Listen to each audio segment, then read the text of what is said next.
Question number first है आपके पास, कर्म के आधार पे क्रिया के भेद कितने होते हैं? 2 होते हैं। ठीक है, तो कर्म के आधार पे क्रिया के भेद होते हैं 2। कौन कौन से होते हैं? सकर्मक और अकर्मक। ठीक है, तो ध्यान रखेंगे, कई बार इसको ऐसा ना देखे कर्म के आधार पे क्रिया के भेद ना देके रचना और बनावट के आधार पे क्रिया के भेद लिखा होता है। तो रचना और बनावट के आधार पे भी कौन कितने होते हैं? तो आप याद रखेंगे 2 होते हैं, रचना व बनावट के आधार पे।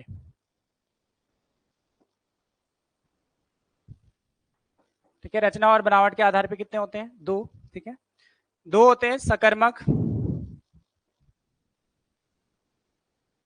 और दूसरे होते हैं अकर्मक। इसको पहचानना बहुत आसान है। ठीक है, अगर आपको क्या का आंसर मिल रहा है, क्या का आंसर अगर मिल रहा है आपको, तो क्रिया होगी सकर्मक, और क्या का आंसर अगर नहीं मिल रहा है तो क्रिया होगी अकर्मक। ठीक है, बहुत आसान है। जैसे मैंने लिखा राम रोता है, कौन सी क्रिया है? अकर्मक। राम क्या रोता है, तो हमें आंसर नहीं मिल रहा है, तो यहाँ पे क्रिया होगी अकर्मक। ठीक है, मैंने ये यही लिखा दूसरा, राम खाता है। अब बताओ इसमें कौन सी क्रिया है? सकर्मक या अकर्मक? सकर्मक क्रिया है। राम खाता है, ठीक है, कुछ तो खाता होगा, क्रिया की पॉसिबिलिटी है, संभावनाएं हैं, तो वहां पे क्या होता है? सकर्मक क्रिया ही होती है। ठीक है, राम रोता है में अकर्मक क्रिया होगी, जबकि राम सोता है में क्रिया होगी सकर्मक। ठीक है, याद रखना है हमेशा, जहां पे कोई क्रिया की संभावना जताई जाए, खाता है कुछ तो खाता होगा, अब ऐसा नहीं खाता है क्या खाता है, कुछ तो खाता होगा, तो आंसर वहां पे भी क्या होगा? सकर्मक क्रिया होगी। ठीक है, इसके अलावा आपको एक क्वेश्चन और यहां से बनते हैं, एक तो कर्म के आधार पे और रचना और बनावट के आधार पे। अगर मैं पूछूं प्रयोग के आधार पे क्रिया के कितने भेद होते हैं? प्रयोग के आधार पे क्रिया के भेद होते हैं 5। ठीक है, लिख लो इसको, प्रयोग के आधार पे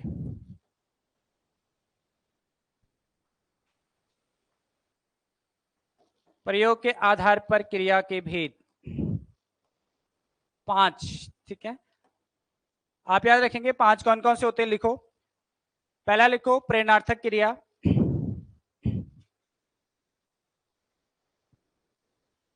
प्रेरणार्थक क्रिया, संयुक्त क्रिया, पूर्वकालिक क्रिया और सामान्य क्रिया। कितने हुए? 4। प्रेरणार्थक क्रिया, पूर्वकालिक क्रिया, एक संयुक्त क्रिया भी होती है। ठीक है, संयुक्त क्रिया लिख लिया, कौन सा छूटा? देखो एक प्रेरणार्थक क्रिया होती है नाम धातु, सॉरी नाम धातु क्रिया, हाँ एक और होता है नाम धातु क्रिया। तो ये 5 आपको याद रखने हैं। ठीक है, बाकी डेफिनेशन सभी को पता होगी इनकी, कई बार मैं बता चुका हूं। ठीक है, तो प्रयोग के आधार पे क्रिया के भेद होते हैं 5, जबकि रचना और बनावट के आधार पे या कर्म के आधार पे 2। ठीक है, नेक्स्ट देखते हैं क्वेश्चन नंबर सेकंड है, निम्न में से सकर्मक क्रिया का उदाहरण है। अभी आपको सारी चीजें बताई, कौन सा होगा? सी। सकर्मक क्रिया में क्या का आंसर मिलना चाहिए? ठीक है, तो बच्चे क्या खेलते हैं? क्रिकेट खेलते हैं। ठीक है, पक्षी उड़ता है, क्या उड़ता है? आंसर नहीं मिल रहा है। बच्चा रोता है, क्या रोता है? आंसर नहीं मिल रहा है। राधा नाचती है, क्या नाचती है? आंसर नहीं मिल रहा है। तो सकर्मक क्रिया आंसर होगा सी। क्वेश्चन नंबर थर्ड है आपके पास, कौन सा शब्द असत्य है? आंसर होगा इसका डी। आंसर क्या होगा? डी होगा। ठीक है, अर्ध सरकारी पत्र किसे कहते हैं? क्या होता है अर्ध सरकारी पत्र? ध्यान रखें, अर्ध सरकारी पत्र जब एक सरकारी कर्मचारी, एक सरकारी अधिकारी अपने समकक्ष दूसरे अधिकारी को व्यक्तिगत शैली में जो पत्र भेजता है, उसको क्या कहा जाता है? अर्ध सरकारी पत्र कहा जाता है। ठीक है, अर्ध सरकारी पत्र मैंने कई बार आपको बताया, आप भी इस तरह से इसको समझ लेंगे। अर्ध सरकारी पत्र, सपोज ये है क्या आपका अर्ध सरकारी पत्र। क्वेश्चन आता है आपके पास कई बार कि अर्ध सरकारी पत्र में बाईं ओर सबसे ऊपर क्या होता है? तो ध्यान रखेंगे, बाईं ओर सबसे ऊपर प्रेषक का नाम, यहां पर होगा प्रेषक का नाम, और दूसरा पद नाम।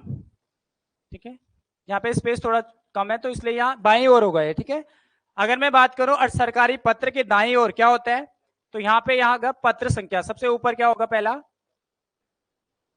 पत्र संख्या होगा, उसके नीचे होगा दिनांक, और उसके नीचे दिनांक के नीचे होगा विभाग का नाम, जिस विभाग से ये पत्र भेजा गया है। ठीक है, याद रखेंगे, कई बार क्वेश्चन आया है अर्ध सरकारी पत्र के बाईं ओर सबसे ऊपर क्या होता है, तो याद रखेंगे प्रेषक का नाम और पद नाम। दाहिनी ओर क्या होगा, पत्र संख्या, दिनांक और विभाग का नाम। ठीक है, उसके बाद क्वेश्चन आता है नीचे प्रेषक का नाम या पत्र संख्या के नीचे क्या होता है, विषय। उसके बाद जो भी विषय है जिस बारे में भी तुम पत्र लिख रहे हो वो विषय होगा। उसके बाद यहाँ पर प्रिय, यहाँ पर महोदय का प्रयोग न करके प्रिय और प्रियश्री का प्रयोग होता है। ठीक है, प्रिय या प्रियश्री का प्रयोग होगा, ये आपको याद रखना है। उसके बाद जो भी लेटर होगा इस तरह से लिखा जाएगा। उसके बाद बाईं ओर सबसे नीचे होता है प्रेषित, जिसको प्रेषित किया, मतलब प्रेषक मतलब भेजने वाला, प्रेषित मतलब जो प्राप्त करने वाला है, उसका नाम और पता, पदनाम भी होता है, नाम पदनाम एक ही बात है। ठीक है, और उसका पता। ठीक है, और याद रखेंगे जब हम इसमें कभी भी आपका आज्ञाकारी इस तरह का प्रयोग नहीं होगा, यहाँ पे भवनिष्ठ या सद्भावी का प्रयोग होगा। ठीक है, यहाँ पे क्या होगा, भवनिष्ठ या फिर सद्भावी का प्रयोग होगा। इस तरह से अगर फॉर्मेट आपको आता है तो ये कभी भी आप गलत नहीं होगा। ठीक है, सरकारी पत्र की विशेषता क्या क्या होती है, अर्ध सरकारी पत्र सॉरी, प्रेषक का नाम बाईं ओर सबसे ऊपर, दाहिनी ओर आएंगे पत्र संख्या, दिनांक और विभाग का नाम। उसके नीचे ठीक विषय होगा, विषय के बाद यहाँ पे महोदय का प्रयोग नहीं होगा, यहाँ पर लिखा भी होगा कहीं शायद से, तो सद्भावी तो है, होता ही है। क्या बोला, गलत ये है ना, वो तो सही है। स्वनिर्देश के लिए आपका स्वनिर्देश मतलब अपना, उसके लिए तो सद्भावी का प्रयोग होता है ना। यहाँ पे क्या होगा, भवनिष्ठ और सद्भावी का प्रयोग होगा। आपको गलत तो ये है ना, इसमें भेजने वाला हस्ताक्षर करके पद का नाम का उल्लेख करता है, जो भेजने वाला है हस्ताक्षर करके नहीं करता है पद का नाम का उल्लेख, ये सही है। बाकी सही है सब, ये क्वेश्चन पूछा गया है पेपर में। ठीक है, तो अच्छा क्वेश्चन है, याद रखेंगे। ठीक है, व्यक्तिगत शैली में लिखा जाता है, याद रखेंगे। ठीक है, दूसरा एक किस तरह का पत्र होता है, औपचारिक या अनौपचारिक, अनौपचारिक पत्र। जो व्यक्तिगत शैली में जो भी पत्र लिखे जाएंगे, व्यक्तिगत काम से जो भी पत्र लिखे जाएंगे वो क्या होंगे, अनौपचारिक होंगे। औपचारिक पत्र जिनसे हमारा कोई निजी संबंध नहीं होता है, इसका भी एक संबंध है उसे, एक अधिकारी से दूसरे अधिकारी, तो ये भी व्यक्तिगत शैली में लिखा जाता है। ठीक है, और अनौपचारिक पत्र होगा, ये आपको याद रखना है। ठीक है, चलिए नेक्स्ट देखते हैं question number fourth. Question number fourth है, अतीत के चलचित्र किसकी रचना है, महादेवी वर्मा की। ठीक है, अतीत के चलचित्र स्मृति की रेखाएं, इनके दो रेखा चित्र है। कई बार आता है कि निम्न में से किस विधा की रचना है, तो ये याद रखेंगे रेखा चित्र। ठीक है, ये तो रेखा चित्र है। स्मृति की रेखाएं, स्मृति की रेखाएं मेरा परिवार और पथ के साथी, इनके संस्मरण है। ठीक है, लिख लेना, मेरा परिवार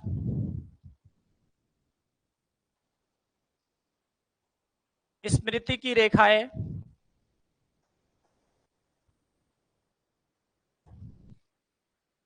और पथ का साथी,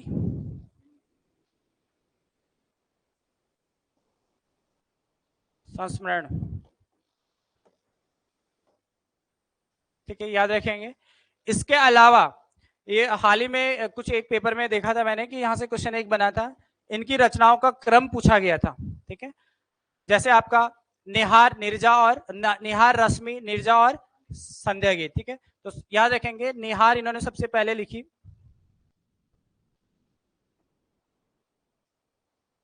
निहार, उसके बाद लिखी इन्होंने रश्मि, क्रम से लिखना। ठीक है, रश्मि, निर्जा और संध्या गीत, क्रम याद रखेंगे।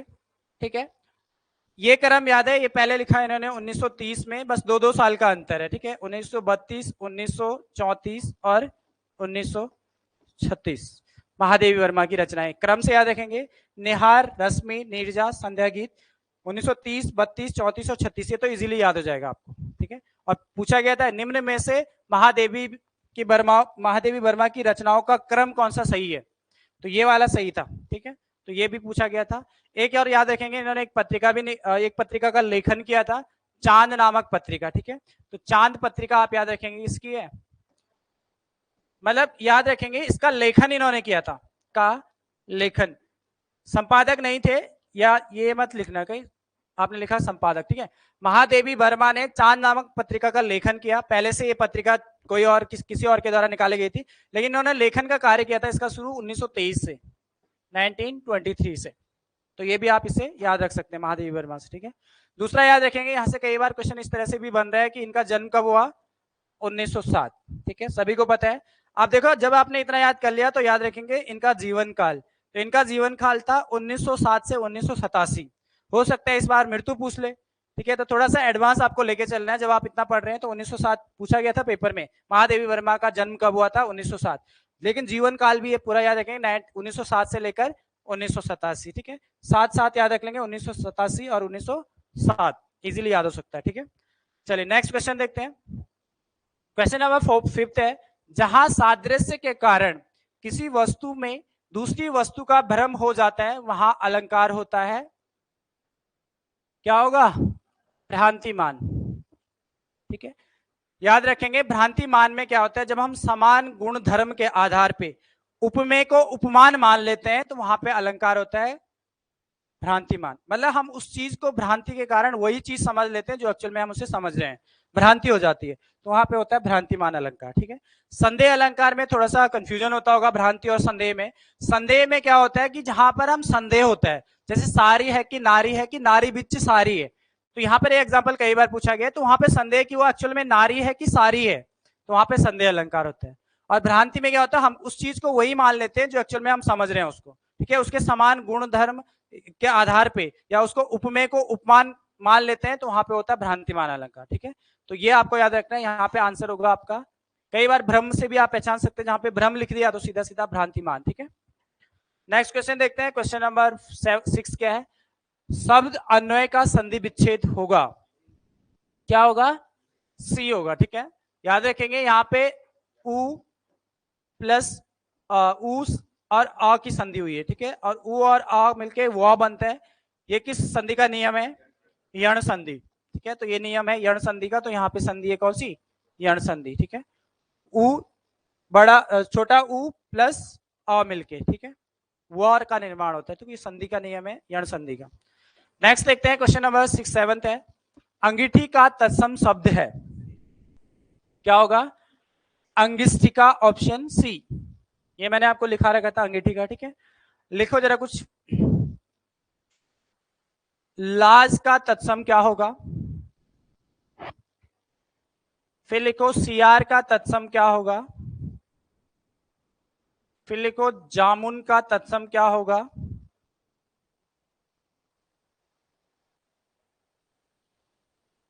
ऊन का तत्सम क्या होगा,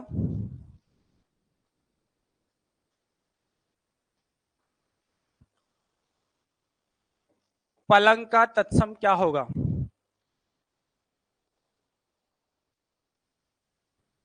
ठीक है, तो लाज का क्या होगा, लज्जा। ठीक है, लाज का होगा लज्जा, याद रखेंगे, लाज का तत्सम होता है लज्जा। सियार का श्रृंगाल, लौ होता है, सौ के नीचे र होता है, श्रृंगाल। ठीक है, तो सियार का होता है श्रृंगाल। जामुन का जम्बू, जामुन का होता है जम्बू। ऊन का आता है ऊण, ऊ अड़ा, अड़ा है ये। ठीक है, अड़ा के ऊपर र, ऊण, ये आप याद रखेंगे। पलंग का होता है पर्यंक, पलंग का पर्यंक होता है, ये आप याद रखेंगे। ठीक है, तो ये तत्सम भी आप, तत्सम तद्भव भी आपको रटते जाना है जो लिखाए जा रहे हैं आपको। ठीक है, इंपॉर्टेंट है सारे, जो भी लिखाए जाते हैं सारे इंपॉर्टेंट। ये समझो, जो भी आपको लिखाया जा रहा है हर एक क्वेश्चन को ये समझ के करना है आपको कि आने वाले पेपर में पक्का आएगा। जब तक आपकी सोच ये नहीं रहेगी तो आपको याद भी नहीं होगा। आप ये सोचो कि जो एक क्वेश्चन है इनमें से एक क्वेश्चन ने आना ही आना है, तब आपका 100% है, आपको याद होगा ही होगा। पहले से आप नेगेटिव थॉट सोचेंगे माइंड में कि यार ये तो आएगा नहीं, तो कभी भी आपका याद नहीं होगा, वो गलत ही करके आएंगे, क्योंकि हम नेगेटिव पहले सोच लेते हैं, तो कभी भी हमेशा पॉजिटिव सोचना है। जब भी आप जॉब के लिए आए तो सबसे पहले आपके मन में एक भावना होनी चाहिए कि मैं इस कोचिंग में आया हूं तो मैं एक जॉब लेके जाऊंगा। पहले आप नेगेटिव सोच लेंगे कि यार कंपटीशन बहुत ज्यादा है, ये है वो है। कुछ कंपटीशन नहीं है, आधा से ज्यादा कंपटीशन आप अपने आप से अपने माइंड के अंदर पहले से पाल के रखते हो। वो जिस दिन आपने छोड़ दिया ना तो आपकी जॉब लग जाएगी, आराम से लगेगी। ये सोचो जो टॉपर है, मैं भी उस टॉपर को, मैं भी वो टॉपर बन सकता हूँ। उसका कोई अलग दुनिया से नहीं आया वो टॉपर, वो आप ही के बीच से टॉपर बना है। उसने उस चीज को पॉजिटिव वे में लिया है और आपने नेगेटिव वे में लिया है। आपकी जॉब क्यों नहीं लगी? क्योंकि आपने ये सोचा है पहले से ही कि कंपटीशन बहुत ज्यादा है, मैं इसको कभी पीछे नहीं छोड़ सकता हूँ। हर एक बच्चा टॉपर बन सकता है क्लास का, बस आपकी सोच पे डिपेंड करता है। ठीक है, अगर आप इस फील्ड में आए तो आपको अपने सोच को आपको थोड़ा चेंज तो करना ही पड़ेगा। ठीक है, तो हर एक चीज जो आपको लिखाई जाती है एक इंपॉर्टेंट होती है। आपको जो भी लिखाया जा रहा है आपको सोच, हम भी जो देखते हैं हमें भी पता है, एक्सपीरियंस करते करते हो गया है कि कौन सी चीज इंपॉर्टेंट है, कौन से पेपर में बन रही है और कौन सी बनी हुई है। ज्यादातर वही चीज आपको कराई जा रही है, तो आपको याद करना है। ठीक है, नेक्स्ट देखते हैं क्वेश्चन नंबर 8। क्वेश्चन नंबर 8 है धनंजय का प्राय है, क्या होगा? कूड़ा केस। ठीक है, धनुर्धर तो नहीं किया किसी ने? किया होगा काफी लोगों ने।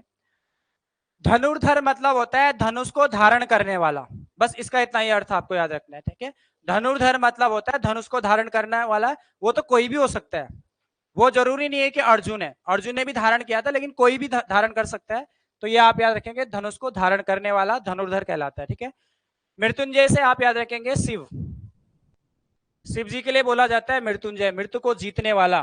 ठीक है, कौन है? शिव जी। सारथी, सारथी मतलब होता है सारथी, रथ चलाने वाला, रथ को हाँकने वाला, उसको सारथी कहा जाता है। ठीक है, ये भी पर्टिकुलर किसी व्यक्ति का नहीं है, तो याद रखेंगे रथ को हाँकने वाला सारथी कहलाता है। ठीक है, जरा कुछ लिखो जरा। चंचरीक, बताओ चंचरीक किसका पर्यायवाची होता है? दूसरा लिखो द्रुम, किसका पर्यायवाची होता है? कृष्णा किसका पर्यायवाची होता है? अर्कजा किसका पर्यायवाची होता है?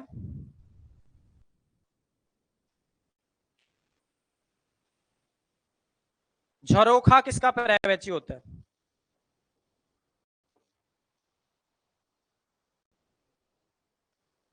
इसमें से कुछ लिखाए भी गए आपको। ठीक है,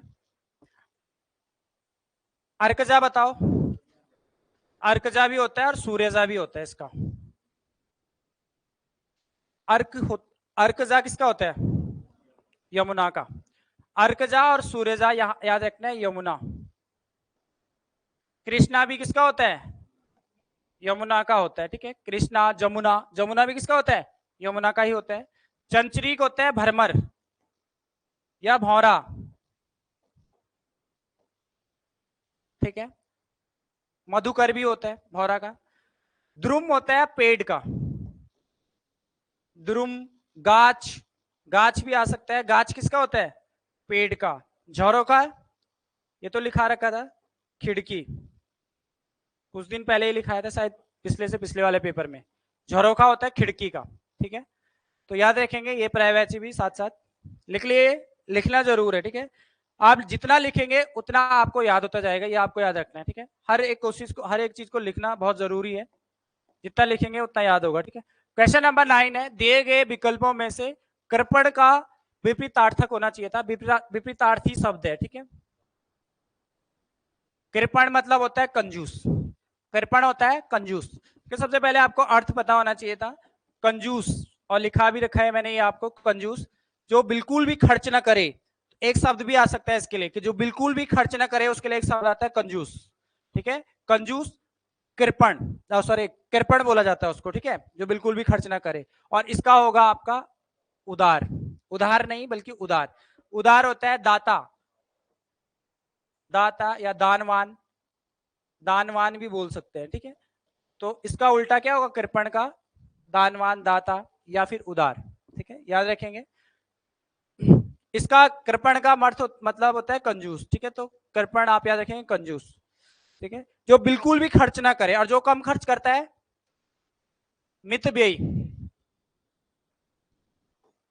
मितव्ययी मतलब होता है जो कम खर्च करता है, खर्च तो करता है लेकिन कम करता है। ठीक है, क्या आप याद रखेंगे? कम खर्च करने वाला।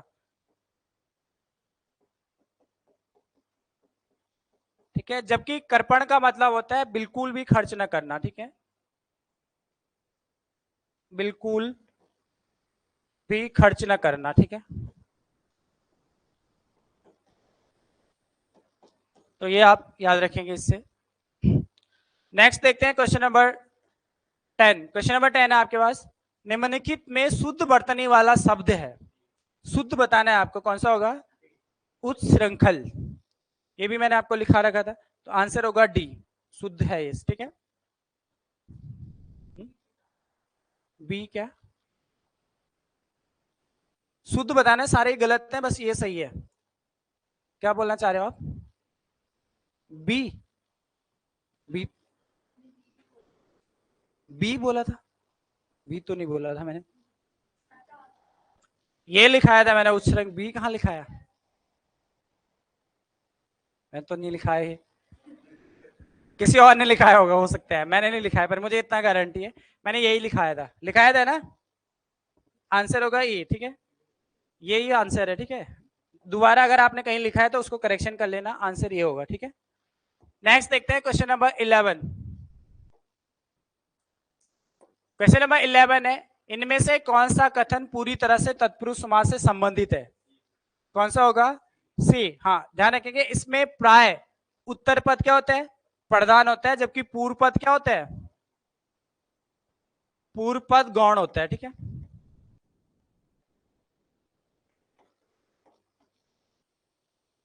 ध्यान रखेंगे, तत्पुरुष समास, इसके भेद होते हैं 6। तत्पुरुष समास को पहचानने के लिए हमें कारक का ज्ञान होना बहुत जरूरी है, कई बार इसके भेद से पूछ लेता है आपको, ठीक है, जितने भी कारक अगर किसी के बीच में आया है तो वहां पे तत्पुरुष समास हमेशा होगा। इसके 6 भेद आपको याद रखना है, ठीक है, कितने भेद होते हैं, 6। लिखो जरा, 6 के 6 एग्जाम्पल लिखाता हूं मैं आपको कौन कौन से, तब आप पहचान लेंगे, ठीक है। पहला लिखो गगन चुंबी, पहला लिखो गगन चुंबी, गगन चुंबी में कौन सा तत्पुरुष होगा, गगन को चूमने वाला, ठीक है, यानी कि कर्म, ठीक है, लिख लो, गगन चुंबी में होगा कर्म। अकाल पीड़ित, अकाल पीड़ित में, अकाल से पीड़ित, तो कौन सा होगा, करण, करण तत्पुरुष। अकाल से पीड़ित में होगा करण तत्पुरुष। धनहीन, धनहीन, धन से हीन, अपादान, धनहीन में लिखो अपादान, धन से हीन, ठीक है। फिर लिखो राजपुत्र, राजा का पुत्र अर्थात संबंध, संबंधवाचक तत्पुरुष, ठीक है, संबंध तत्पुरुष, राजा का पुत्र, राजा का पुत्र मतलब उसका संबंध दर्शा रहा है वहां पे। और लास्ट लिखो जलमग्न, जल में मग्न अर्थात अधिकरण, जल में मग्न अर्थात, जलमग्न मतलब होगा उसका वो तोड़ना भी आना चाहिए आपको, ठीक है, पता करा जल से मग्न कर रहे हो, जल में मग्न, ठीक है, जलमग्न यानी कि अधिकरण। तो ये 6 के 6 मैंने आपको लिखा दिए, बाकी एग्जाम्पल आप भी खुद देख सकते हैं, बस इतना आपको लिखा है। कितने हुए, कौन सा छूटा है, रसोई घर, रसोई के लिए घर अर्थात संप्रदान, रसोई घर में लिखो रसोई के लिए घर अर्थात संप्रदान, संप्रदान तत्पुरुष, तो ये हो जाएंगे 6, ठीक है, ये आप याद रखेंगे। नेक्स्ट देखते हैं क्वेश्चन नंबर 12। क्वेश्चन नंबर 12 है, हृदय पवित्र तो सब कुछ ठीक के अर्थ में लोकोक्ति है, मन चंगा तो कटौती में गंगा, आंसर होगा इसका बी, ठीक है। नेक्स्ट देखते हैं क्वेश्चन नंबर 13 है आपके पास, हवन में जलाने वाली लकड़ी के लिए शुद्ध शब्द, इसके लिए एक शब्द आता है समिधा, हवन में जलाने वाली जो लकड़ियां होती हैं उसको कहा जाता है समिधा, ठीक है, तो आंसर होगा डी। क्वेश्चन नंबर 14 देखते हैं, 14 क्या है, 14 है, निम्नलिखित वाक्य में संज्ञा पदबंध क्या है, आंसर होगा इसमें बी, सभी प्रश्नों के उत्तर देने वाले बच्चों। इसमें देखो दो चीजें, इसमें तो हमने सीधा डायरेक्टली आपको ऑप्शन में दे दिया, कई बार इसमें अंडरलाइन किया होता है, तो आपको याद रखना है जहां तक अंडरलाइन होगी, सपोज अंडरलाइन है लास्ट में बच्चों तक, ये पूरी लाइन इस तरह से अंडरलाइन कर दिया आपको बच्चों तक, तो जहां बच्चा लास्ट चीज आपको देखनी है क्या है, संज्ञा है, तो यहां पर क्या होगा, संज्ञा पदबंध होगा, ठीक है। पदबंध मतलब आप ये नहीं बोलेंगे कि पर्टिकुलर एक चीज को, पदबंध मतलब पूरा पद, ठीक है। संज्ञा या सर्वनाम के पूरे पद को ही क्या कहा जाता है, पदबंध कहा जाता है। जब उस संज्ञा लास्ट में है तो इसको पूरा संज्ञा पदबंध कहा जाएगा, ठीक है। अगर क्रिया तक अंडरलाइन है तो क्रिया पदबंध होगा, अगर क्रिया विशेषण तक अंडरलाइन है, उसकी विशेषता भी बताया तो क्रिया विशेषण पदबंध होगा। बहुत आसानी से आप पहचान सकते हैं, तो अंडरलाइन वहां पे जरूर दी होती है, ये आपको याद रखना है। तो क्रिया विशेषण भी आप इजीली कर सकते हैं, ठीक है। नेक्स्ट देखते हैं क्वेश्चन नंबर 15। क्वेश्चन नंबर 15 है, अब पढ़कर क्या होगा, इस वाक्य में कौन सी क्रिया है।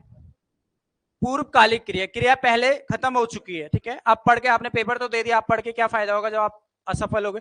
तो यहाँ पे होगा पूर्वकालिक क्रिया, क्रिया पहले ही संपन्न होनी थी लेकिन हुई है बाद में, या हम बाद में करेंगे उसको, तो वहां पे पूर्वकालिक। प्रेरणार्थक क्रिया आपको याद रखना है, जब कोई कार्य किसी दूसरे से करवाया जाता है तो वहां पे प्रेरणार्थक क्रिया होती है।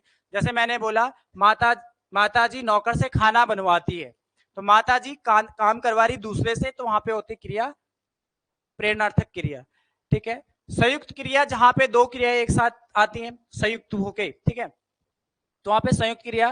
द्विकर्मक क्रिया, जहां पे दो कर्म होते हैं, नाम से ही पता चल रहा है, ठीक है। द्विकर्मक क्रिया को अगर आप पहचानना है आपको, तो क्या और किसको से आंसर करेंगे, ठीक है, क्या और किसको से आंसर करेंगे। इन दोनों का आंसर अगर आपको मिल जाए तो आपकी क्रिया होगी द्विकर्मक क्रिया, ठीक है।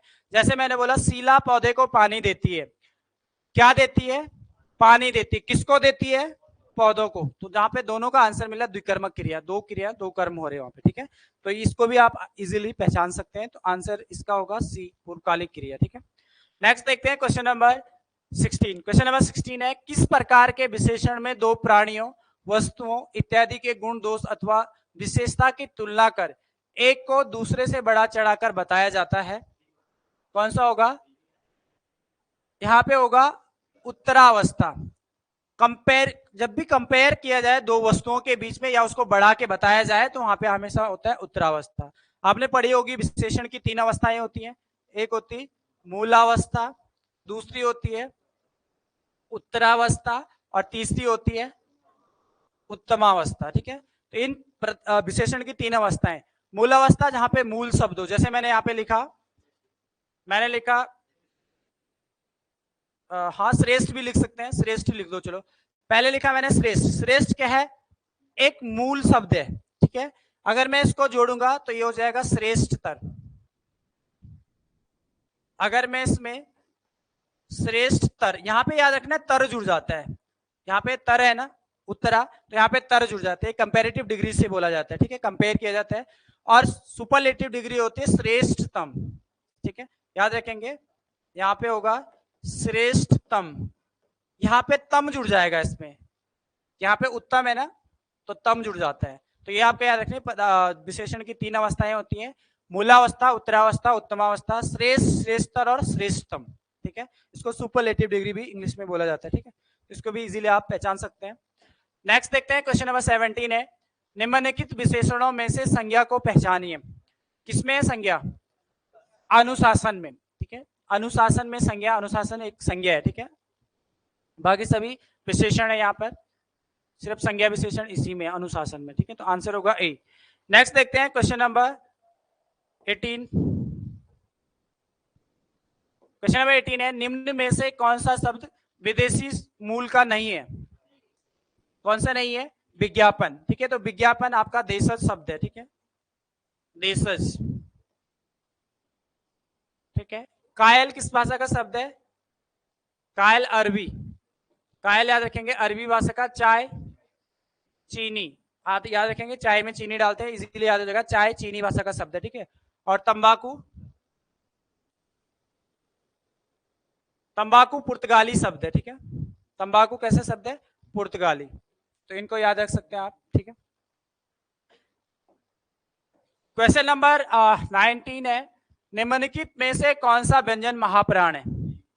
कौन सा होगा, बिल्कुल डी होगा। इसको ऊष्म व्यंजन भी इन्हें कहा जाता है, क्या कहा जाता है,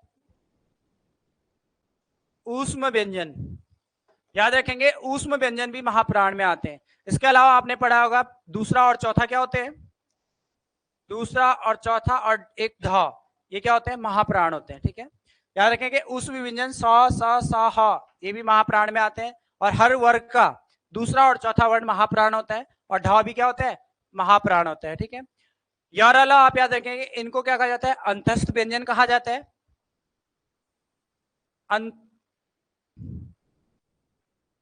अंत्यस्थ व्यंजन, ठीक है, या अंतस्थ व्यंजन लिखा होता है। ठीक है, इनको ये क्या कहते हैं, अल्प प्राण। यार अलावा कई बार आता है अंतस्थ व्यंजन होते हैं, और इनको क्या कहा जाता है, अल्प प्राण। ठीक है, तो ये याद रखेंगे, यार अलावा अंतस्थ क्या होते हैं, अल्प प्राण होते हैं। ठीक है, चलिए नेक्स्ट देखते हैं। क्वेश्चन नंबर 20 है, दिए गए विकल्पों में से द्रविड़ परिवार की भाषा कौन है, कौन सी है, कन्नड़। कन्नड़ द्रविड़ परिवार के अंतर्गत आती है, तो आंसर होगा आपका सी। ठीक है, चलिए नेक्स्ट जीएस पे देखते हैं, जीएस में क्या है। क्वेश्चन नंबर 21 है, भारतीय संसदीय प्रणाली में पहला अविश्वास प्रस्ताव कब आया, 1963, 1963 में। ठीक है, सीधा आंसर याद रखना है इसका, फैक्चुअल क्वेश्चन है कि भारतीय संसदीय प्रणाली में पहला अविश्वास प्रस्ताव किसके विरुद्ध लाया गया था, जवाहरलाल नेहरू के विरुद्ध लाया गया 1963 में, तो ये आप याद रखेंगे। ठीक है, नेक्स्ट देखते हैं क्वेश्चन नंबर 22। क्वेश्चन नंबर 22 है, किस मामले में उच्चतम न्यायालय राष्ट्रपति को अपनी राय देने के लिए बाध्य नहीं है, मतलब बाध्य मतलब कि जबरदस्ती, मतलब बाध्य नहीं है। ठीक है, तो कौन सा होगा, इसका आंसर होगा आपका बी, सार्वजनिक महत्व के किसी मामले में। सार्वजनिक महत्व के जो मामले होते हैं वो डायरेक्टली हम राष्ट्रपति उसके लिए कोई बाध्य नहीं है वो देने के लिए, सीधा हम डायरेक्ट सुप्रीम कोर्ट या हाई कोर्ट में जा सकते हैं आर्टिकल 32 के तहत। जो भी हमारा सार्वजनिक जो भी उसका वो होगा, सार्वजनिक महत्व के जो भी मामले होंगे उसके लिए हम डायरेक्टली सुप्रीम कोर्ट जाते हैं। ठीक है, उसमें राष्ट्रपति का कोई हस्तक्षेप नहीं होता, कोई बाध्य नहीं किया जाता है उसके लिए, तो आंसर होगा आपका बी। बाकी सभी किसी पूर्व संवैधानिक संधि के मामले में बिल्कुल बाध्य है इसके लिए राष्ट्रपति। ठीक है, संवैधानिक संशोधन मामले के लिए और अनुसूची 7 के मामले में भी जो केंद्र राज्य के बीच संबंध अनुसूची 7 में दिया गया वो भी राष्ट्र उसके लिए भी बाध्य है। ठीक है, तो आंसर होगा आपका बी। नेक्स्ट देखते हैं क्वेश्चन नंबर 23 है, लेखा अनुदान बना है, लेखा अनुदान बना है ऑप्शन सी, बजट पारित होने या निलंबित होने के कारण। ठीक है, याद रखेंगे लेखा अनुदान आर्टिकल 116, आर्टिकल 116 में जब कोई भी सरकार नहीं होती है, केंद्र या स्टेट में कोई भी सरकार नहीं होती है, अगर हमें संचित निधि से कोई धन निकालना है तो उसके लिए हमें आर्टिकल 116 के तहत लेखा अनुदान बनाना पड़ेगा पहले। ठीक है, तो वो वही उसका काम ही क्या होता है, धन निकालना। ठीक है, जब जरा सरकार आ जाएगी उसके बाद ये खत्म हो जाता है, तो लेखा अनुदान आर्टिकल 116 ये आप याद रखेंगे। ठीक है, नेक्स्ट देखते हैं क्वेश्चन नंबर 24। क्वेश्चन नंबर 24 है आपके पास कि निम्नलिखित में से भारत में मौलिक कर्तव्य कौन सा है, कौन सा होगा, आंसर होगा बी, बिल्कुल आंसर होगा बी, हमारी मिलीजुली संस्कृति की समृद्ध विरासत को संरक्षित करना यह हमारा मौलिक कर्तव्य है। ठीक है, तो आंसर होगा बी। ठीक है, किसी ने सी तो नहीं किया इसका, सी किस में आता है, हाँ नीति निदेशक तत्व में आता है, लेकिन यहाँ पे याद रखना एक चीज और है, यहाँ पे मूल कर्तव्य भी है, ये आर्टिकल 21 का कॉम में बताया गया कि मूल कर्तव्य इसके बारे में, लेकिन ये क्या लिखा है, बच्चों के लिए मुक्त एवं अनिवार्य शिक्षा। ये मुफ्त शिक्षा कोई अनिवार्य नहीं है, हमारा कर्तव्य नहीं है, ये क्या है, ये नीति निदेशक तत्व में बताया गया है कि आर्टिकल 21 के तहत हमारे 6 से 14 साल के बच्चों के लिए अनिवार्य शिक्षा मौलिक अधिकार है, कर्तव्य नहीं है वो। ठीक है, तो ये आपको याद रखना है, आंसर होगा इसका बी। नेक्स्ट देखते हैं क्वेश्चन नंबर 25। क्वेश्चन नंबर 25 है, किसी अपराध के अभियुक्त को स्वयं अपने विरुद्ध गवाही देने के लिए बाध्य नहीं किया जा सकता है, भारतीय संविधान के किस अनुच्छेद में यह प्रावधान किया गया है, आर्टिकल 20 का 3rd। ठीक है, आर्टिकल 20 का 3rd आप याद रखेंगे। आर्टिकल 20 आपने पढ़ा होगा, इसमें अपराध सिद्धि या दोष सिद्धि के संरक्षण के बारे में बताया गया है। उसके बाद आता है 20 का 1st। 20 का 1st में आपको याद रखना है, जब हाँ इसमें एक चीज याद रखना है कि जब किसी अपराधी ने जिस समय वो अपराध किया है उसी समय जो भी दंड के प्रावधान होंगे वो उसको दिए जाएंगे। ठीक है, याद रखेंगे 20 का 1st में क्या होगा, जिस अपराधी व्यक्ति ने जिस समय जो अपराध किया है उसी प्रावधान उसी समय के प्रावधान के अनुसार ही उसको दंड दिया जाएगा, ये आर्टिकल 20 का 1st। आर्टिकल 22 में क्या है, इसमें दोहरा दंड नहीं दिया जा सकता है, ठीक है। जिस समय उसने अपराध किया है उस समय उसको एक जो दंड के प्रावधान है उसमें उसको दोहरा दंड, एक ही दंड दिया, एक समय एक ही दंड उसको दिया जाएगा, दोहरा दंड उसको नहीं दिया जाएगा आर्टिकल 20 का सेकंड में, ठीक है। और थर्ड में तो आपको क्वेश्चन ही दिया गया है, तो याद रखेंगे तीनों, ठीक है। 21 में क्या है, प्राण एवं दैहिक स्वतंत्रता, प्राण एवं दैहिक स्वतंत्रता। 22 में क्या है, हाँ इसमें मतलब आप ये सकते हैं निवारण से संबंधित है, क्या गवाही, इसमें लिख लो अगर लिखना चाहो तो। इसमें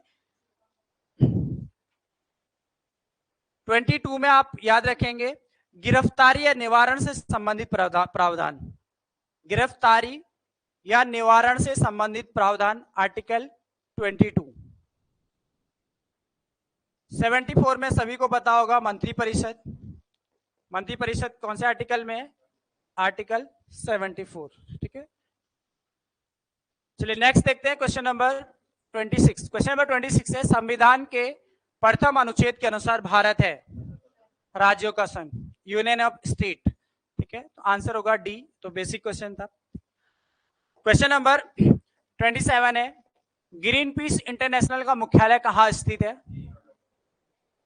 ऑप्शन ए एम्स्टर्डम नीदरलैंड में पड़ता है, ठीक है। इसका जो गठन किया गया था 1971 में किया गया था कनाडा में, कहाँ किया गया था, कनाडा में, लेकिन मुख्यालय क्या है इसका, याद रखेंगे एम्स्टर्डम नीदरलैंड में, ठीक है।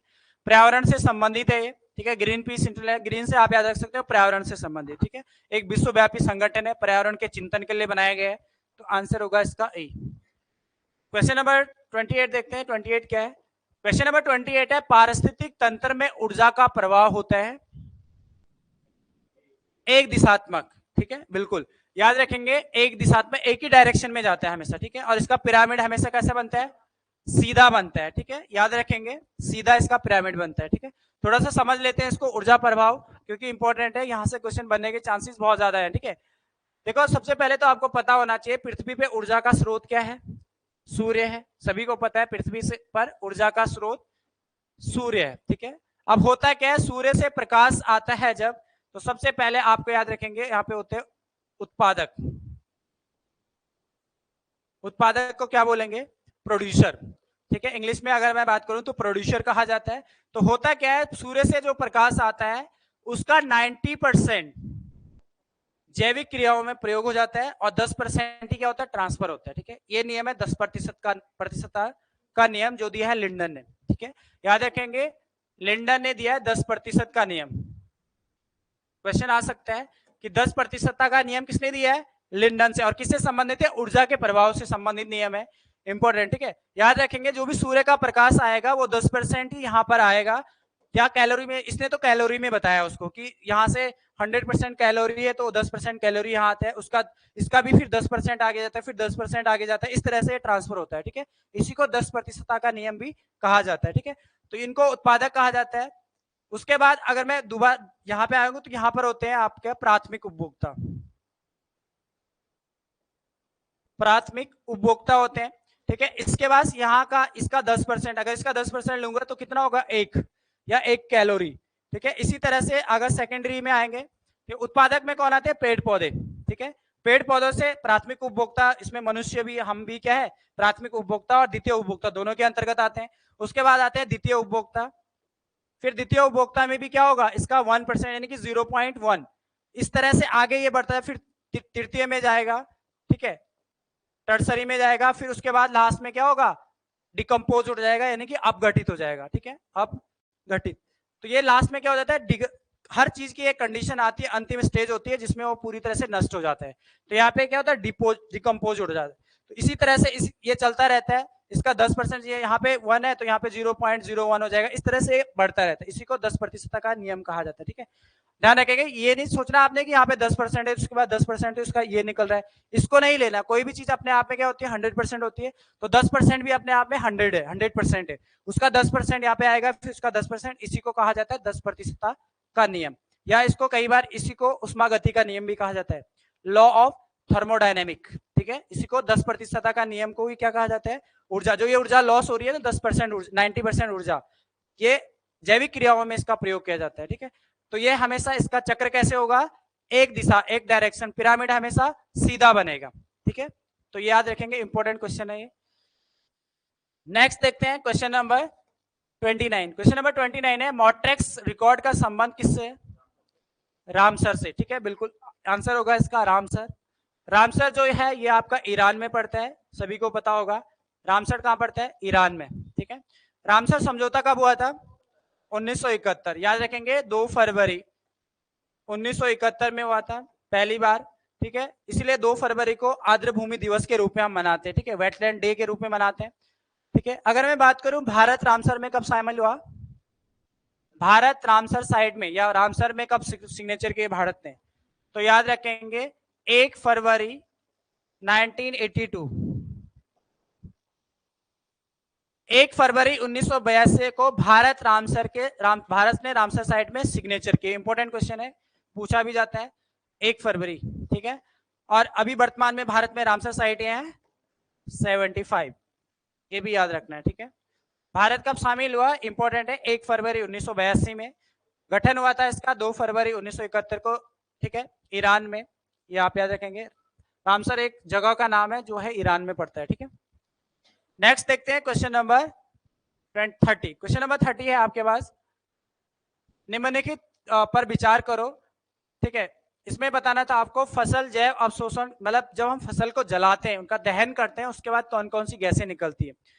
नियुक्त होती है मतलब निकलना। ठीक है, तो सारी ही निकलती है। इसमें आंसर होगा डी। कार्बन मोनोऑक्साइड निकलता है, मीथेन निकलता है, ओजोन निकलता है, सल्फर डाइऑक्साइड निकलता है। तो आंसर होगा आपका डी। ठीक है, क्वेश्चन नंबर 31 है आपके पास, प्रवासी पक्षी साइबेरियन सारस के लिए आदर्श निवास किस राज्य को माना जाता है? किसको? राजस्थान को। आप याद रखेंगे अरुणाचली राजस्थान। यहां पर एक नेशनल पार्क है जिसको कहा जाता है केवला देवी नेशनल पार्क। लिख लो इसको, इंपॉर्टेंट है, केवला देवी नेशनल पार्क। यहाँ पे इसको साइबेरियन क्रेन के लिए संरक्षित रखा गया है। ठीक है, याद रखेंगे। और इसको संरक्षण जो किया गया था 1971 में, 1971 में इसको संरक्षित किया गया था किसके लिए? साइबेरियन क्रेन के लिए, साइबेरियन सारस के लिए। तो इंपॉर्टेंट क्वेश्चन है, राजस्थान का केवला देवी नेशनल पार्क जो साइबेरियन क्रेन के लिए संरक्षित किया गया इसको 1971 में। नेक्स्ट देखते हैं क्वेश्चन नंबर 32 है आपके पास, अंता उष्ण कटिबंधीय अभिसरण क्षेत्र यानी कि इंट्रा ट्रॉपिकल कन्वर्जन जोन एक है, कहां पर उत्पन्न होता है? इसका आंसर होगा निम्न वायुदाब पेटी में स्थित होता है। ठीक है, निम्न वायुदाब जो क्षेत्र होता है भूमध्य रेखा के आसपास जो बनता है, इसका भूमध्य रेखा इसलिए आंसर नहीं है कि ये पर्टिकुलर भूमध्य रेखा पर ही नहीं बनता है, उससे थोड़ा ऊपर बनता है। ठीक है, जहां ऊपर नीचे दोनों जगह डायरेक्शन में बनता है। तो याद रखेंगे इसको intra tropical conversion zone. Intra tropical conversion zone को कई बार इस तरह से शॉर्ट में भी देता है ITCZ, ITCZ। ठीक है, तो याद रखेंगे। अगर मैं इसको आपको समझाऊं तो थोड़ा सा इसको ऊर्जा क्या बोलते हैं, इसको समझ लेंगे।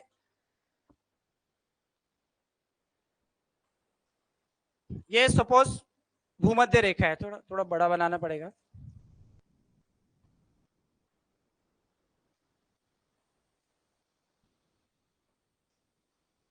ये भूमध्य रेखा है, यहां पर अगर ये क्या है? पृथ्वी है, ये भूमध्य रेखा है। ठीक है, अब भूमध्य रेखा पे जो ये 0 डिग्री रेखा है इसको विषुवतीय रेखा कहा जाता है, इक्वेटर कहा जाता है। ठीक है, इसके आप 5 डिग्री नॉर्थ और नीचे 5 डिग्री साउथ, ये 5 है। इस क्षेत्र को डोल्ड्रम क्षेत्र कहा जाता है या विषुवतीय शांत वायुदाब पेटी इसको कहा जाता है। ठीक है, तो याद रखेंगे 0 से 5 डिग्री और इसी क्षेत्र के ऊपर नीचे क्षेत्र को क्या कहा जाता है? क्या है ये? ITCZ कहा जाता है। ठीक है, तो ये कहां पर बनता है आपका? विषुवत रेखा से थोड़ा सा ऊपर। और यहाँ पे एक दाब आपको याद होगा, जो मैंने पिछली बार भी आपको बताया था कि इक्वेटर पे वायुदाब कैसा होता है? निम्न होता है। उसका कारण क्या होता है कि पृथ्वी अपने अक्ष पे घूर्णन करती है। ठीक है, तो यहाँ पे क्या होता है, जब घूर्णन करती है तो वायुदाब यहाँ पे निम्न हो जाता है, हवाएं गर्म होकर ऊपर उठ जाती हैं। ठीक है, तो यहाँ पे निम्न वायुदाब क्षेत्र बन जाता है। तो यहाँ पे कौन सा क्षेत्र होता है? निम्न वायुदाब, याद रखेंगे। अब मैं यहाँ पे छोटा जगह स्पेस कम है इसलिए मैं यहाँ पर लिख रहा हूँ, समझ जाओ। तो यहाँ रखेंगे 0 से लेकर 10 डिग्री या 0 से लेकर कभी कई बार 10 डिग्री भी दिया होता है, 5 डिग्री नॉर्थ और साउथ। यहां पर आप याद रखेंगे निम्न वायुदाब बनता है, निम्न वायुदाब। ठीक है, यहाँ पे निम्न है तो हवाएं हमेशा उच्च से निम्न की ओर चलेंगी, तो यहाँ निम्न है तो उसके नीचे उससे सटे हुए क्षेत्र में क्या होगा, उच्च वायुदाब होगा। ठीक है, इसके बाद यहाँ पर आप याद रखेंगे 23.5 डिग्री से लेकर और 35 डिग्री तक उपोष्ण उच्च वायुदाब बनेगा। ठीक है, उपोष्ण उच्च वायुदाब कहां पे बनेगा, 23.5 से लेकर 35 डिग्री के बीच में। उससे थोड़ा सा ऊपर आएंगे तो आपको याद रखना है 45 डिग्री से लेकर 66.5 डिग्री, यहां पर बनता है उपध्रुवीय निम्न वायुदाब। अब देखो यहाँ पे निम्न था, उच्च था, फिर निम्न बनेगा।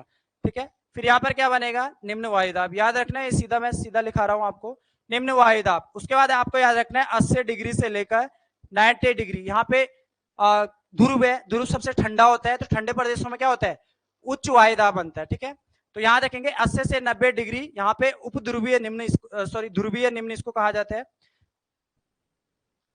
उपध्रुवीय तो ये होता है, ठीक है, ध्रुव से सटा हुआ रहता है 40 से 45 से 66 डिग्री, उसको उपध्रुवीय निम्न वायुदाब बोला जाता है। जबकि 80 से 90 ध्रुवीय उच्च वायुदाब। स्पेस थोड़ा कम है इसलिए सही बन नहीं पाया, तो याद रखेंगे आप। ठीक है, 0 से 5 डिग्री नॉर्थ और साउथ निम्न वायुदाब, फिर 23.5 से 35 डिग्री उपोष्ण उच्च वायुदाब, फिर 45 से 66.5 डिग्री निम्न वायुदाब।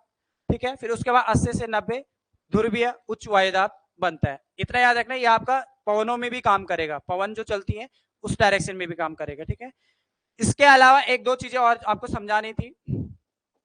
वायुदाब मतलब होता है कि वायु द्वारा पृथ्वी पे लगाया गया दाब ही क्या कहलाता है, वायुदाब कहलाता है, सभी को पता है।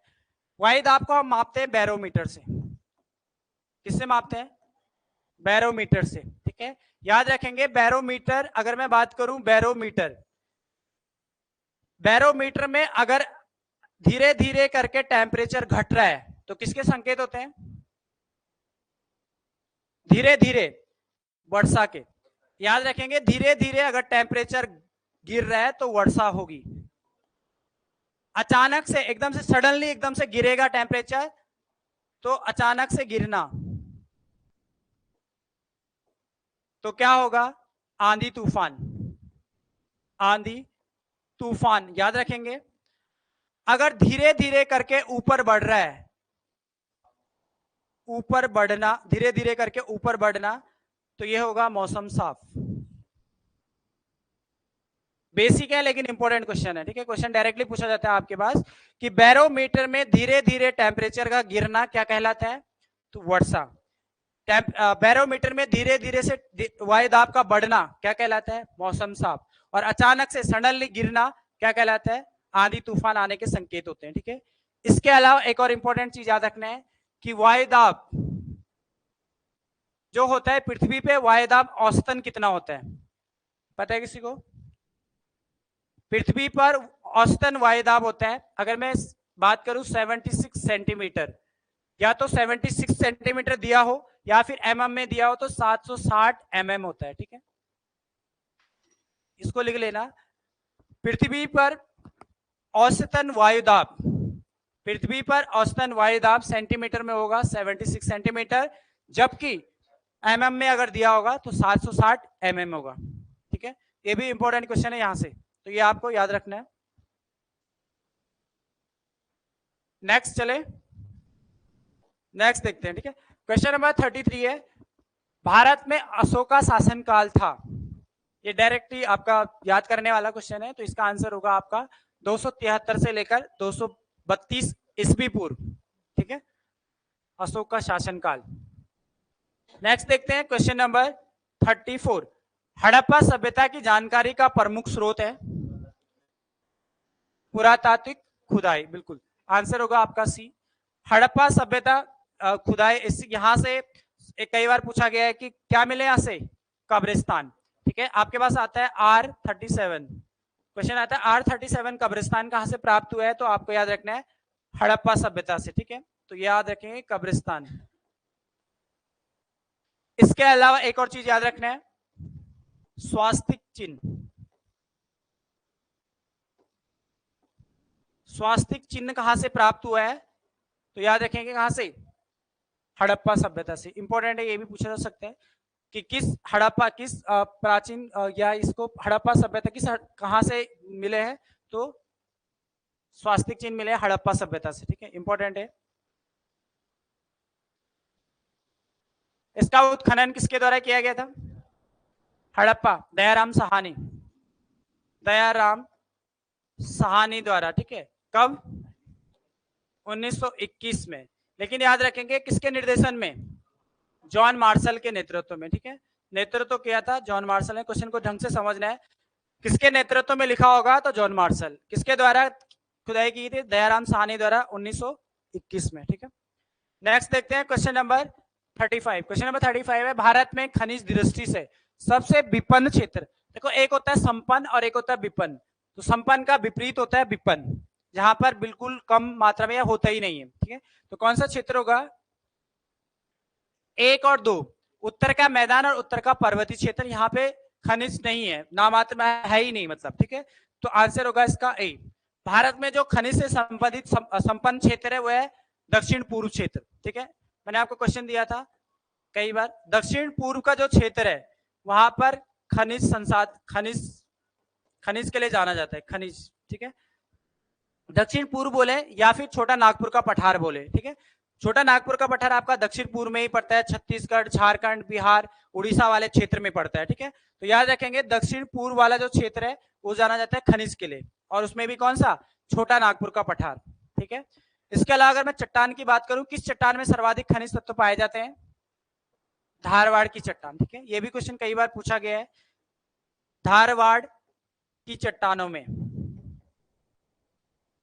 धारवाड़ की चट्टान में सर्वाधिक खनिज तत्व पाए जाते हैं। ठीक है, खनिज के हिसाब से सबसे इंपॉर्टेंट है धारवाड़ की चट्टान। ठीक है, बाकी दक्षिण पूर्व क्षेत्र खनिज के लिए जाना जाता है, उत्तर में कोई भी खनिज नहीं है। ठीक है, तो आंसर होगा इसका ए। क्वेश्चन नंबर 36 है आपके पास, सैलोमिलेन किस धातु का अयस्क है?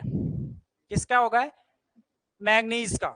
आंसर होगा आपका सी। ठीक है, लिखो जरा कुछ, आज ये इंपॉर्टेंट है, यहां से मैं क्वेश्चन कई बार बन रहे हैं। कौन किसका और है? ठीक है, अगली बार मैं यहां से मैच करने के लिए आपको दूंगा, याद होना चाहिए, ज्यादा नहीं, 4-5 है, याद होंगे आज ही आप। ठीक है, तो पहला लिखो पिच ब्लेड। पिच ब्लेड किसका होता है? अभी बोलो मत, लिखते रहो। ठीक है, सभी को आना चाहिए। पिच ब्लेड किसका और होता है, यानी कि किसका अयस्क होता है? दूसरा लिखेंगे आप बॉक्साइट।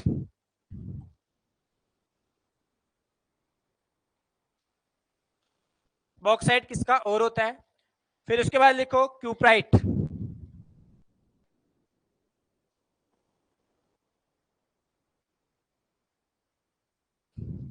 क्यूप्राइट किसका होता है? फिर लिखो सिल्वेनाइट। सिल्वेनाइट पेपर में पूछा गया क्वेश्चन है, सिल्वेनाइट किसका और है? और लास्ट लिखो बोरेक्स।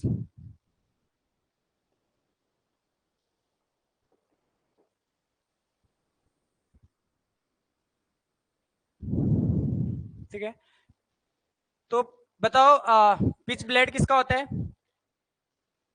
यूरेनियम का होता है पिच ब्लेड। ठीक है, लिखो यूरेनियम। पिच ब्लेड होता है यूरेनियम का। Bauxite aluminium. ठीक है, एल्यूमिनियम याद रखेंगे। पिच ब्लेड होता है एल्यूमिनियम। क्यूप्राइट तांबा या फिर कॉपर, Cu। ठीक है, स्लेविनाइट होता है सोना, गोल्ड। ठीक है, Au, इसको डिनोट करते हैं Au से। बोरेक्स होता है Na, यानी कि सोडियम। बोरेक्स किसका होता है?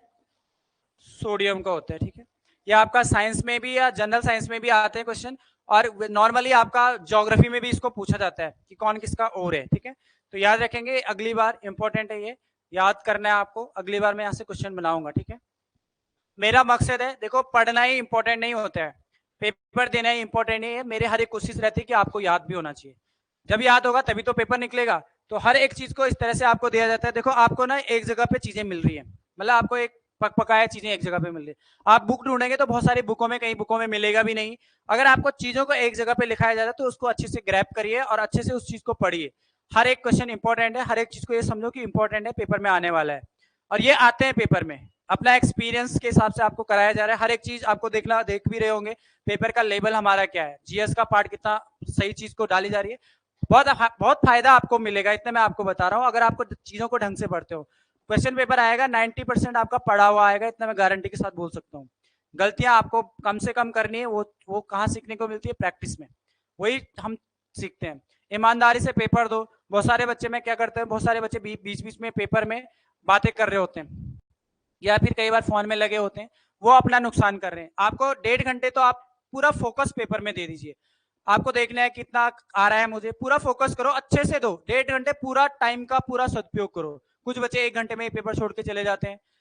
अरे 1 घंटे में छोड़ रहे, 100 के 100 नंबर आ रहे हैं आपको, तभी तो छोड़ोगे आप 1 घंटे में, जब सारा आ रहा होगा। जब आपको नहीं आ रहा तो बैठो उसमें, आदत डालो अपने आप को उस पेपर के अकॉर्डिंग ढालने की, तब जाके होता है। ठीक है, चलिए नेक्स्ट देखते हैं। क्वेश्चन नंबर 37 है, मिशन लाइफ का संबंध किस क्षेत्र से है? पर्यावरण से। ठीक है, मिशन लाइफ आपको याद रखना है पर्यावरण से। जैसे हमारे लिए हवा इंपॉर्टेंट है लाइफ के लिए, उसी तरह से मिशन लाइफ का संबंध आप पर्यावरण से समझ सकते हैं। ठीक है, तो आंसर होगा बी। क्वेश्चन नंबर 38 है, अंतरराष्ट्रीय व्यापार का कवच किसे कहा जाता है? WTO। ठीक है, विश्व व्यापार संगठन जिसे बोला जाता है, वर्ल्ड ट्रेड ऑर्गेनाइजेशन। इसका जो गठन किया गया था वो किया गया था 1 जनवरी 1995 में। ठीक है, 1 जनवरी 1995 में। इसका मुख्यालय आपको याद रखना है, कहां पर है इसका मुख्यालय? जेनेवा, स्विट्जरलैंड, जेनेवा में इसका मुख्यालय है। ठीक है, तो कई बार डायरेक्ट क्वेश्चन आता है आपके पास कि WTO। विश्व बैंक का मुख्यालय क्या है? विश्व बैंक का गठन और IMF का गठन याद रखेंगे 1945 में किया गया था, ब्रिटेन वुड्स समझौता के तहत। ठीक है, और इन दोनों का मुख्यालय क्या है? वाशिंगटन DC, आप याद रखेंगे। ठीक है, IFC का गठन कब किया गया था? 1956 में किया गया था, और इसका मुख्यालय कहां पे है? ये भी वाशिंगटन DC में है। ठीक है, ये भी आप याद रखेंगे। ठीक है, चलिए नेक्स्ट देखते हैं। क्वेश्चन नंबर 39 है, निम्नलिखित पंक्तियों को किसने लिखा है कि सरफरोशी की तमन्ना अब हमारे दिल में है, देखना है जोर कितना बाजुए कातिल में है। ठीक है, किसने कहा था? राम प्रसाद बिस्मिल। तो बिस्मिल पूरा नाम है इनका, राम प्रसाद बिस्मिल। ठीक है, तो याद रखेंगे राम प्रसाद बिस्मिल।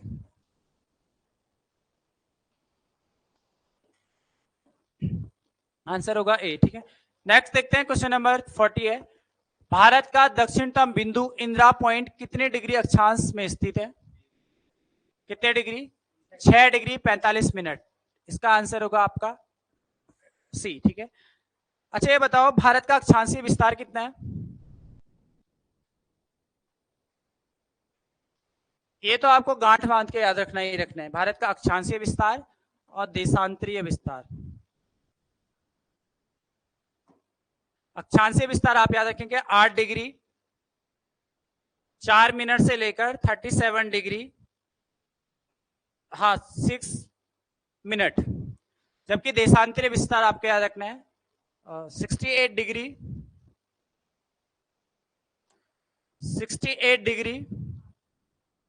7 मिनट से लेकर 97 डिग्री 25 मिनट। याद हो जाएगा, आसानी से याद हो जाएगा। अक्षांशीय विस्तार 8 डिग्री 4 मिनट से लेकर 37 डिग्री 6 मिनट, जबकि देशांतरीय विस्तार 68 डिग्री 7 मिनट से लेकर 97 डिग्री, ये मिनट का साइन होता है, 25 मिनट। ठीक है, इसके अलावा आपको क्या क्या याद रखना है? देखो यहां से भारत का उत्तरी बिंदु कौन से है? इसको जाना जाता है इंदिरा कॉल। ठीक है, अगर मैं पूर्वी बिंदु की बात करूं तो इसको वालांगू या फिर किबूथी, किबूथू या किबीथी के नाम से जाना जाता है। सबसे नीचे जो आपको दिया गया इंदिरा पॉइंट, इंदिरा पॉइंट या फिर इसको पिगमिलियन पॉइंट भी कहा जाता है। ठीक है, पिगमिलियन याद रखेंगे, पिगमिलियन पॉइंट भी किसको कहा जाता है? इंदिरा पॉइंट को कहा जाता है, जो आपका स्थित है 6 डिग्री 45 मिनट अक्षांशीय विस्तार। ठीक है, अगर मैं बात करूं आपका सबसे पश्चिमी बिंदु तो सरक्रिक, ये आपका गुजरात में पड़ता है, कच्छ वाले क्षेत्र में, ठीक है। अगर मैं इसकी बात करूं, उत्तर से पूर्व की लंबाई कितनी है, 32-14, ठीक है, 32-14 किलोमीटर, जबकि उसका पूरब से पश्चिम है 29-33 किलोमीटर। ये तो बेसिक आपका इतना याद रखना ही रखना आपको, ठीक है। कई बार यहाँ से मैच करने के लिए आ जाता है कि बताओ भारत का उत्तर से दक्षिण का विस्तार कितना है, या पूरब से पश्चिम का विस्तार कितना है, पॉइंट इस तरह से कुछ भी बन सकता है, पढ़ा हुआ सब रहेगा, आपने ऑप्शन आ जाएंगे, इनमें निम्न में से कौन सा सुमेलित नहीं है। तो इतना आपको ये याद होना है। ये क्वेश्चन पेपर में पूछा गया था, इंदिरा पॉइंट वाला, इसलिए आपको दिया गया है 6.45 डिग्री अक्षांशीय विस्तार में फैला हुआ है, यहाँ तक, यहाँ इसका पॉइंट है, ठीक है, तो याद रखेंगे आपका। नेक्स्ट देखते हैं क्वेश्चन नंबर 41 है, जलियांवाला बाग नरसंहार पर कांग्रेस जांच समिति की रिपोर्ट के प्रारूप लेखन का कार्य सौंपा गया था महात्मा गांधी को। इसको सीधा आंसर आएगा बी, महात्मा गांधी को सौंपा गया था, ठीक है। नेक्स्ट देखते हैं क्वेश्चन नंबर 42 है, मदरसा ए बेगम किसके द्वारा स्थापित किया गया, किसके द्वारा, ऑप्शन ए महाम अनगा द्वारा, ऑप्शन ए आंसर होगा आपका, ठीक है।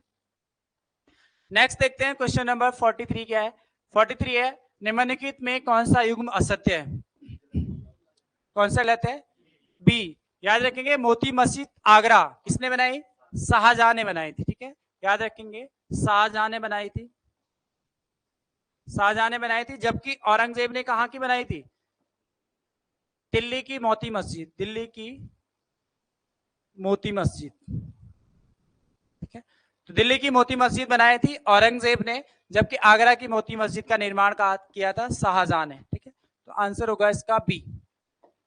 नेक्स्ट देखते हैं 44 क्या है, ये आपको सुमेलित करना था, तो ध्यान रखेंगे, मोपला विद्रोह जो हुआ था, ये हुआ था केरल में 1921 के आसपास हुआ था। 1921 में मालाबार केरल में हुआ था मोपला विद्रोह। इसके जो लीडर थे वो थे अली मुस्लियार, ठीक है, तो याद रखेंगे। पवना विद्रोह आपका हुआ था, ये बंगाल में हुआ था पवना विद्रोह। एका विद्रोह आपका ये हुआ था अवध में, और मुंडा विद्रोह हुआ था बिहार और झारखंड, ठीक है। काफी बच्चे झारखंड ढूंढ रहे होंगे, लेकिन बिहार का दक्षिणी भाग जो था वहां पर भी ये हुआ था, ठीक है। हाँ संयुक्त था, तो अभी बात करेंगे तो दक्षिणी बिहार, ठीक है।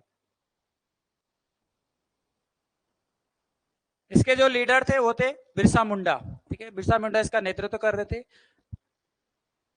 ठीक है। ये जो मुंडा विद्रोह, ये कई बार पूछा जाता है, ये हुआ था आपका 1899 1900 के आसपास, ठीक है। पवना विद्रोह 1873 से 76 के बीच में हुआ था, ठीक है, और एक का जो ये आंदोलन हुआ था ये 1921 के आसपास हुआ था, ठीक है, अवध वाले क्षेत्र में। तो ये आप ये भी याद रख सकते हैं, ठीक है। क्वेश्चन नंबर 44, आंसर इसका क्या होगा, आंसर होगा ए, ठीक है। नेक्स्ट देखते हैं क्वेश्चन नंबर 45, मेगाबाइट माध्यम की क्षमता की इकाई है, डी कंप्यूटर की स्मृति की क्षमता, एमबी होता है ना, मेगाबाइट कंप्यूटर की स्मृति, ठीक है। नेक्स्ट देखते हैं क्वेश्चन नंबर 46 है, कंप्यूटर के संचालन में प्रयुक्त प्रोग्राम, नियम तथा कंप्यूटर क्रियाओं से संबंधित अन्य लिखित सामग्री को कहा जाता है सॉफ्टवेयर, ठीक है, जो सॉफ्टवेयर होते हैं उन, आंसर होगा ए। नेक्स्ट देखते हैं क्वेश्चन नंबर 47 है, आधुनिक डिजिटल कंप्यूटर में किस पद्धति का उपयोग किया जाता है, द्विआधारित अंक पद्धति, जिसको बाइनरी नंबर सिस्टम कहा जाता है, तो आंसर होगा आपका ए, ठीक है। नेक्स्ट देखते हैं क्वेश्चन नंबर 48 है, हल्दी घाटी के युद्ध के पीछे अकबर का मुख्य उद्देश्य क्या था, हाँ राणा प्रताप को अपने अधीन करना, ठीक है। ये युद्ध हुआ था, कब हुआ था ये, तो ध्यान रखेंगे 18 जून 1576 में। हल्दी घाटी का युद्ध की डेट भी याद रखना है, 18 जून 1576 को हुआ था, राणा प्रताप को अपने अधीन करने के उद्देश्य से अकबर ने किया था ये, ठीक है, तो आंसर होगा इसका ए। 49 देखते हैं, प्रच्छन्न बेरोजगारी का सामान्य अर्थ होता है कि क्या होगा, सी श्रमिक की सीमांत उत्पादकता शून्य, ठीक है। इसी को छुपी हुई बेरोजगारी भी कहा जाता है, जहां पे बेरोजगार छुपे हुए रहते हैं, जैसे आप इसको कृषि क्षेत्र में देख सकते हो, ठीक है। कृषि क्षेत्र में अगर मैं बात करूं, अगर एक खेत है, वहां पे चाहे 10 लोग कार्य करें चाहे 2 लोग कार्य करें, उत्पादन तो उतना ही होना है, ठीक है। हम 10 लोग भी उसमें लगे रहेंगे, चाहे 2 लोग उसमें करेंगे, तो उत्पादन उसकी क्षमता ही इतनी है, लेकिन जो वहां पे एक्स्ट्रा जो लोग लगे हैं उनकी उत्पादकता क्या है, शून्य है, तो उसी को कहा जाता है प्रच्छन्न बेरोजगारी या छुपी हुई बेरोजगारी, ठीक है, कृषि क्षेत्र में देखने को मिलती है। तो आंसर होगा सी। क्वेश्चन नंबर 50 है, हाल ही में पहला जहां पर आ जाता है इंपॉर्टेंट हो जाता है हमारे लिए, ठीक है, तो ध्यान रखना है, पहला आसियान संयुक्त सैन्य अभ्यास ASEX 01N कहां प्रारंभ हुआ? तो याद रखेंगे इंडोनेशिया में, ठीक है, आंसर होगा बी। क्वेश्चन नंबर 51 रीजनिंग पे आ जाओ। ये थोड़ा छपा नहीं है यहाँ पे, थोड़ा दिख रहा है, हाँ दिख रहा है, ठीक है, तो याद रखना है यहाँ पे क्या चल रहा है, स्क्वायर ऐड हो रहे हैं, ठीक है। अब देखो पहला वाला आपको लगाना था, 4 का स्क्वायर होता है 16, 2 का स्क्वायर होता है 4, और यहाँ पर 1 का स्क्वायर 1, तो ये होता है आपका 21। इसी तरह से आपका यहाँ लास्ट वाले आ जाओ, 6 6 का 36, ये क्या है 7 है ना, 49, और 3 का 9, इसको ऐड करेंगे तो 94, तो आंसर होगा आपका बी 94, ठीक। नेक्स्ट देखते हैं क्वेश्चन नंबर 52। 52 में क्या चल रहा है, इसका आंसर होगा सी। पहले भी दिया था मैंने सेम क्वेश्चन। इसमें क्या करना है, कुछ नहीं करना, आपको नंबरिंग करनी है। नंबरिंग तो पता है, अगर बी है तो बी कौन से नंबर पे आता है, 2 पे आता है। ओ कितने पे आता है, 15 पे आता है। एम कितने पे आता है, 13 पे आता है। और ई 5 पे। अब आपने ओवल्स अलग लेने हैं, कॉन्सोनेंट्स अलग लेने हैं, ठीक है। कॉन्सोनेंट्स होते हैं ए ई आई को छोड़कर, ठीक है, और ओवल्स होते हैं ए ई आई ओ यू, ये तो पता ही होगा सभी को, बेसिक है। अब आपने क्या करना था, ये आपका बी क्या है, आपका कॉन्सोनेंट्स है ना, तो 2 प्लस एम क्या है आपका कॉन्सोनेंट है। एम कितने पे आता है, 13 पे, तो 13 और 2 कितना होता है 15। इसी तरह से आपका ओ कितने पे आता है, ओ आता है 15 पे, और ई आता है 5 पे, 15 5 20। अब इस ओवल्स में से कॉन्सोनेंट को घटा देना था, तो इसका आंसर होगा 5, ठीक है। थोड़ा सा अच्छा क्वेश्चन है, इतना दिमाग कम ही चलता है, लेकिन ध्यान रखेंगे इस तरह के क्वेश्चन भी आ सकते हैं पेपर में, ठीक है, अच्छा लेवल का क्वेश्चन है। अगर हम लास्ट में सीधा लास्ट वाले में आ जाओ, जी कितने पे आता है, 7 पे आता है शायद से, ठीक है। ए और इसको अलग अलग लिखेंगे, ठीक है। पहले आप लिखेंगे जी को, जी आता है 7 पे। अब सीधा एम पे आ जाओ, एम अभी लिखा था हमने, एम कितने पे आता है 13 पे, तो 7 और 13 कितना होता है 20। अब ए कितने पे आता है 1 पे, और ई आता है 5 पे, 5 और 1 6, ठीक है। अगर हम 6 इसमें से माइनस करेंगे तो कितना आंसर आएगा 14, तो आंसर होगा आपका सी। नेक्स्ट देखते हैं क्वेश्चन नंबर 53। क्वेश्चन नंबर 53, एक चींटी 3 मीटर चलती है और फिर 4 मीटर ऊंचे खंबे पर, सपोज कहीं से भी आप चलना स्टार्ट कर सकते हैं, ठीक है, चाहे आप लेफ्ट से लो। 3 मीटर चलती है, उसके बाद खंबा तो सीधा ही होगा, खंबे पे कितने मीटर चलती है 4 मीटर। अब आपको ये दूरी आपको बतानी थी। अब पाइथागोरस लगेगा यहाँ पे, ठीक है। आपको पता है पाइथागोरस प्रमेय में क्या होता है, 3 का स्क्वायर प्लस 4 का स्क्वायर। 3 का स्क्वायर कितना होता है 9, प्लस 4 का स्क्वायर 16, और ये कितना हो जाएगा 25। 25 होता है किसका स्क्वायर 5 का, तो आंसर होगा आपका 5 मीटर।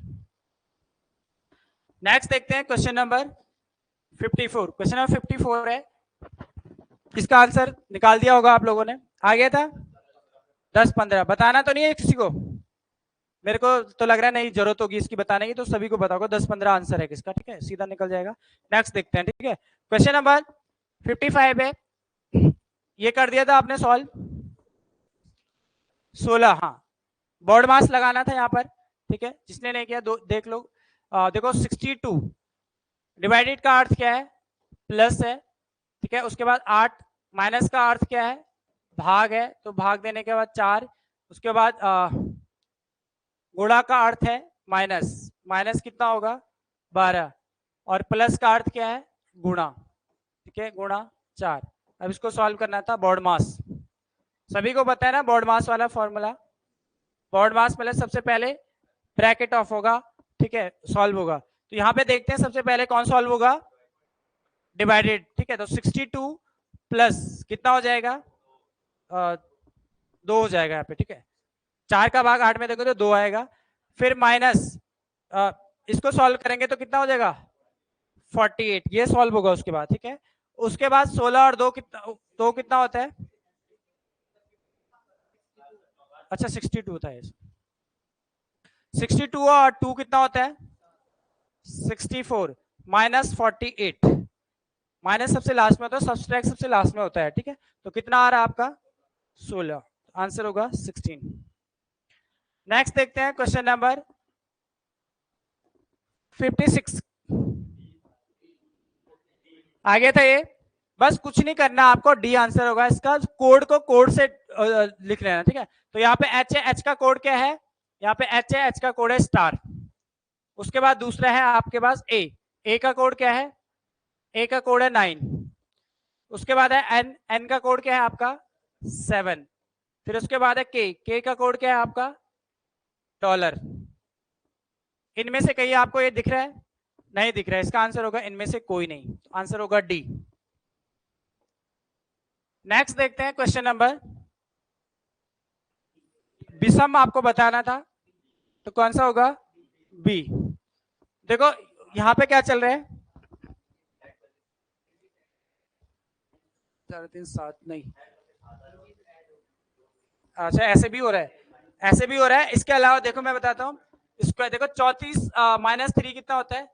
4। 4 कितने का स्क्वायर रहता है? 2 का, ठीक है। यहाँ पे 13 आ रहा है, 13 किसी का स्क्वायर नहीं होता है। इसी तरह से 61 में से 12 घटाएंगे तो 49। 49 किसका स्क्वायर होता है? 7 का, ठीक है। इसी तरह से 25 माइनस 21 करेंगे तो 4। 4 किसका स्क्वायर होता है? 2 का। लेकिन ये किसी का स्क्वायर नहीं होता है, तो आंसर होगा आपका बी, ठीक है। मतलब कई बार क्या होता है, एक ही क्वेश्चन में दो चीजें भी लग सकती, लेकिन स्वयं फॉलो होनी चाहिए वो, आंसर तब भी वही आएगा। चाहे आप ये वाला अपनाओ या चाहे दूसरा कोई फॉर्मूला जो जिससे भी आपने किया है, लेकिन दोनों सब चीजों में फॉलो होना चाहिए वो। आंसर तब भी दो, ऐसा नहीं होगा कि इसका मेरे हिसाब से कोई और आंसर आ रहा है, तो आपके हिसाब से कोई और आंसर आ रहा है, आंसर तब भी एक ही होगा, ठीक है। तो आंसर होगा इसका बी। Question number 58। 58 का आंसर होगा, सबने डी किया इसका। इसका आंसर होगा केवल या तो फर्स्ट या फिर सेकंड अनुसरण करता है, ठीक है। अब देखो इसको समझ लो, पहले इसको हम ये बनाते हैं। कोई बकरी फूल नहीं है, ये बकरी है,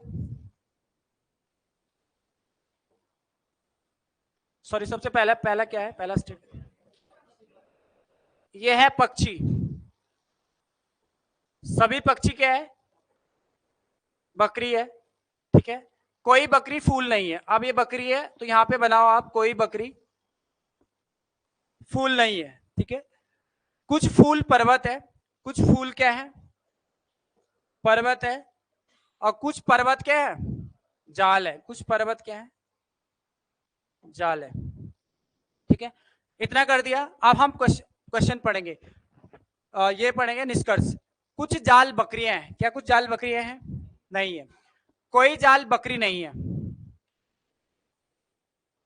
कोई जाल बकरी नहीं है, सही है। लेकिन याद रखेंगे, जब भी डायरेक्ट आपको स्टेटमेंट दिया हो नहीं, तभी आप उसको सही मानेंगे।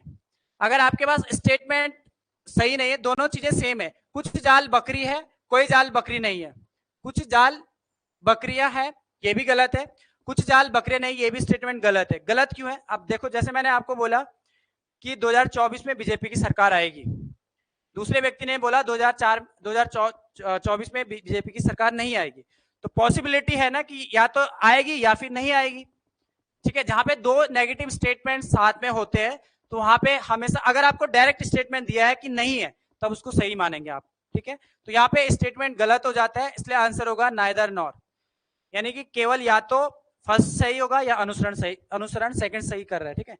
या मैं ऐसे बोलूं, मैंने बोला कि मोहन पास होगा, दूसरे व्यक्ति ने बोला कि मोहन पास नहीं होगा, क्या पॉसिबिलिटी, क्या वो पास होगा या नहीं? दोनों चीजों में से एक चीज होगा, या तो पास होगा या नहीं होगा, ये पॉसिबिलिटी होती है। तो यहाँ पे हमेशा ये अनुसरण करता है ऑप्शन सी, ठीक है। याद रखेंगे ये वाला स्टेटमेंट। नेक्स्ट देखते हैं क्वेश्चन नंबर 59 है। सुधा 9 दिन पहले सिनेमा देखने गई थी, वह सिनेमा देखने केवल बृहस्पतिवार को जाती है, तो आज सप्ताह का कौन सा दिन होगा? शनिवार। आंसर होगा बी, ठीक है। नेक्स्ट देखते हैं क्वेश्चन नंबर 60। क्वेश्चन नंबर 60, वर्ग आयत और बहुभुज में संबंध दर्शाता है, बताओ। ए आंसर होगा इसका, ठीक है। ये भी अच्छा क्वेश्चन है। देखो आपने याद रखना है सभी वर्ग क्या होते हैं, आयत होते हैं, ठीक है, और सभी आयत क्या होते हैं, बहुभुज होते हैं। याद रखना है बहुभुज चाहे वो दो से भी ज्यादा जिसकी भुजाएं हो गई, चाहे वो ट्रायंगल भी है वो भी क्या है, बहुभुज है। चार भुजा, पांच भुज, षटभुज सब क्या है, बहुभुज में आते हैं, ठीक है। तो याद रखेंगे ये है आपका स्क्वायर। स्क्वायर क्या होता है कि आमने स्क्वायर में क्या होता है, चारों भुजाएं समान होती है, जबकि आयत में क्या होती है, आमने सामने की भुजा समान। तो यहाँ भी तो आमने सामने की भुजा समान है, तो सभी वर्ग क्या होते हैं, आयत होते हैं। लेकिन सभी आयत वर्ग नहीं हो सकते हैं, ये आपको याद रखना है, ठीक है। और ये सभी क्या है, पॉलीगन होते हैं, बहुभुज होते हैं, ठीक है। तो आंसर होगा आपका ए, ठीक है, समझ गए। नेक्स्ट देखते हैं क्वेश्चन नंबर 61। क्वेश्चन नंबर 61 है, राज्य में हस्तशिल्प सामग्री मोस्टा को उत्पादित करने में निम्न में से कौन सा कच्चा माल प्रयोग में लाया जाता है, रिंगाल, ठीक है। हाल ही में राज्य में एक बंबू मार्केट खोला गया है, कहां पर, गोला पार्क हल्द्वानी में, ठीक है। राज्य में एक सबसे बड़ा बंबू मार्केट जो हल्द्वानी में, गोला पार्क हल्द्वानी में, तो वो भी आप याद रखेंगे। रिंगाल या बंबू एक ही कैटेगरी के हैं, ठीक है, तो आप ये भी याद रखेंगे। नेक्स्ट देखते हैं क्वेश्चन नंबर 62 है, राज्य में आपातकालीन चिकित्सा सेवा योजना 108 शुरू हुई 2008 में, याद रखेंगे 15 मई, डेट भी अगर याद रखना है, 15 मई 2008 को शुरू हुआ था, दीनदयाल उपाध्याय के नाम से, ठीक है। किसके नाम से, तो याद रखेंगे दीनदयाल उपाध्याय के नाम से।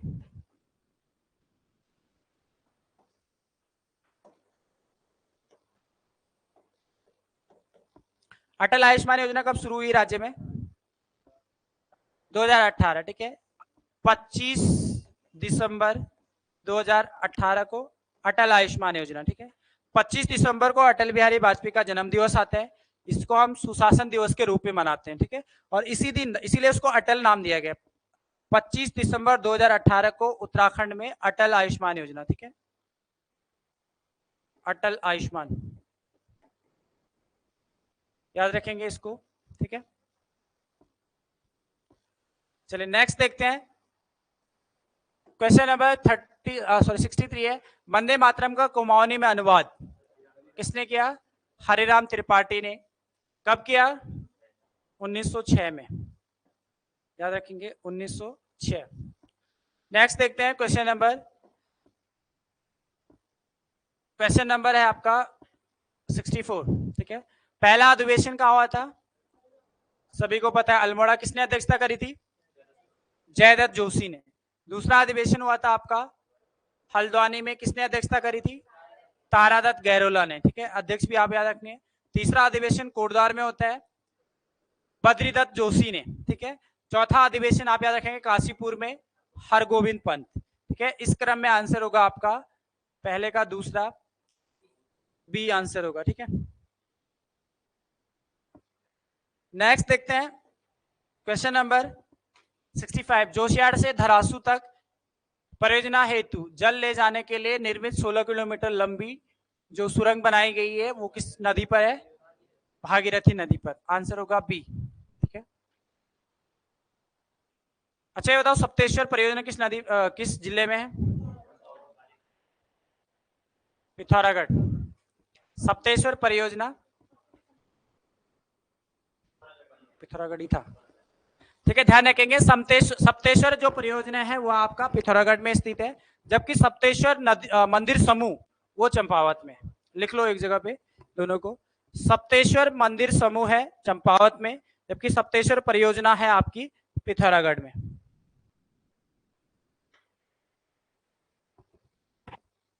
ठीक है। बालीघाट परियोजना किस नदी पर है और कहां पर है, बालीघाट, लिख लो ये भी इंपॉर्टेंट है। बालीघाट परियोजना सरयू नदी पे है, बागेश्वर में। बालीघाट परियोजना सरयू नदी, बागेश्वर, ठीक है। नेक्स्ट देखते हैं क्वेश्चन नंबर 65। क्वेश्चन नंबर 65 है आपके पास, उत्तराखंड में रेलवे का कौन सा अंतिम स्टेशन गढ़वाल एवं कुमाऊं दोनों क्षेत्रों के लिए उपयोगी है? कौन सा होगा? रामगढ़, सॉरी रामनगर। आंसर होगा आपका सी, रामनगर। ठीक है, नेक्स्ट देखते हैं क्वेश्चन नंबर 67। 67 है आपके, उत्तराखंड उत्थान परिषद का गठन किसके द्वारा किया गया था? शोभन सिंह जीना द्वारा। याद रखेंगे 30-31 मई 1988 को। आंसर होगा बी। नेक्स्ट देखते हैं क्वेश्चन नंबर 68 है, गोरखाओं द्वारा दोनिया कर लिया जाता था पशु चारकों से, पहाड़ी पशु चारकों से लिया जाता था, तो आंसर होगा आपका बी। ठीक है, छिपाई गई संपत्ति पे कौन सा कर लगता था? बहता कर। ठीक है, शिल्प कर्मियों से कौन सा? मिजहारी, मिजहारी कर। ठीक है, और क्षेत्र से भागे व्यक्तियों से रहता कर, जो वहां रहते नहीं थे उनसे लिया जाता है रहता कर। ठीक है, या गांव छोड़कर भाग जाने वालों से लिया जाने वाला कर रहता कर। ठीक है, नेक्स्ट देखते हैं क्वेश्चन नंबर 69 है। 69 है, प्राचीन ग्रंथों में निम्न में से किसके लिए भृंगतुंग शब्द का प्रयोग किया गया है? केदारनाथ के लिए। ठीक है, केदारनाथ के लिए। भू वैकुंठ किसे कहा जाता है?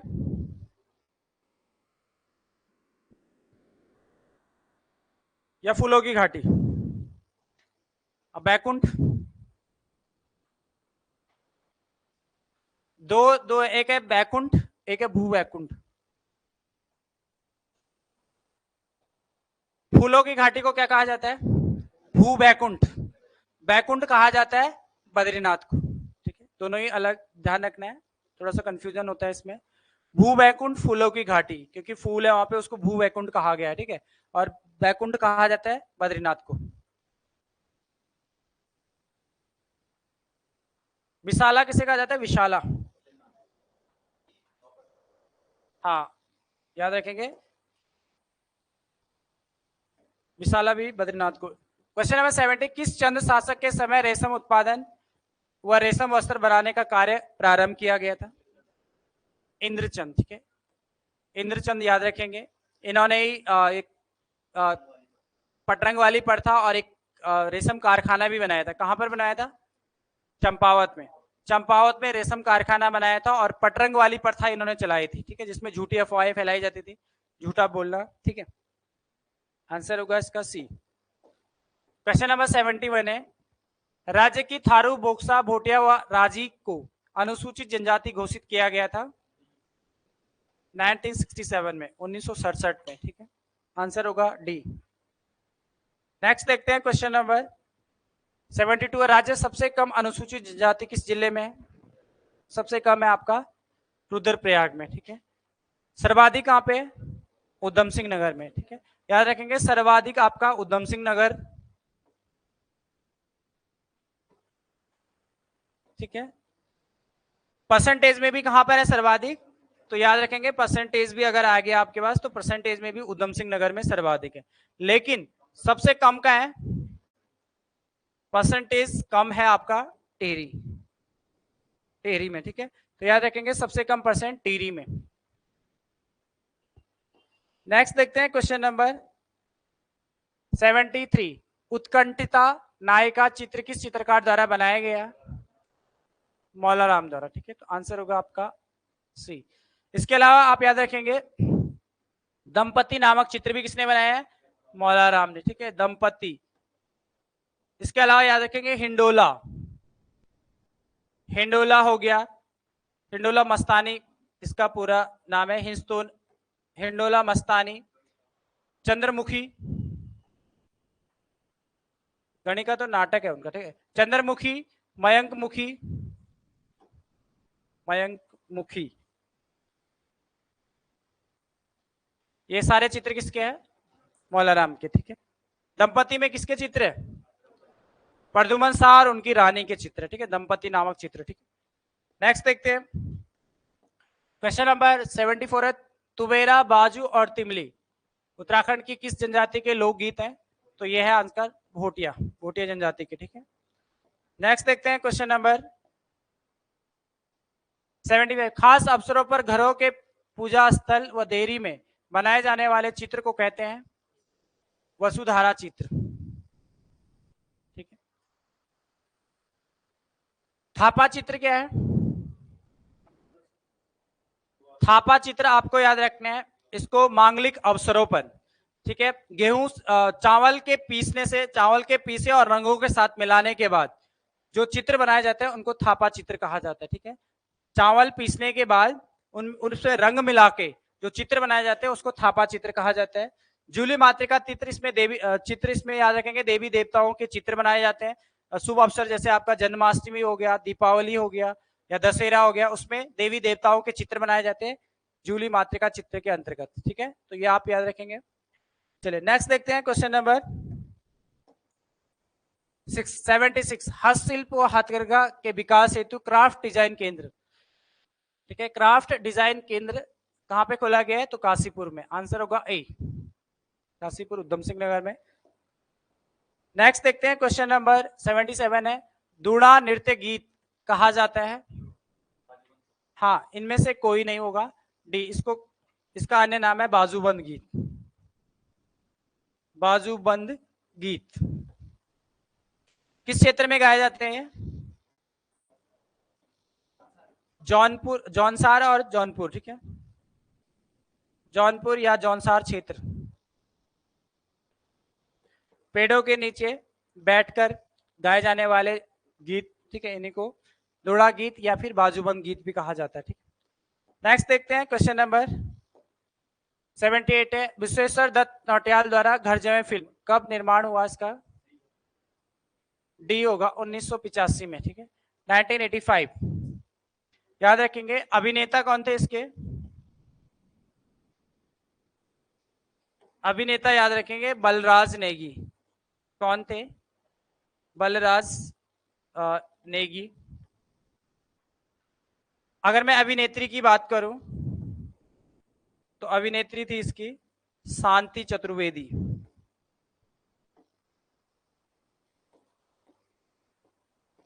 कौन थी? शांति चतुर्वेदी इसके अभिनेत्री हो जाएगी। ठीक है, सबसे गढ़वाली सबसे सफल फिल्म इसको माना गया है। ठीक है, गढ़वाल की पहली फिल्म कौन सी थी? जगवाल। कब रिलीज हुई थी? 1983। तो यहां पे लिख सकते हो गढ़वाल की पहली फिल्म।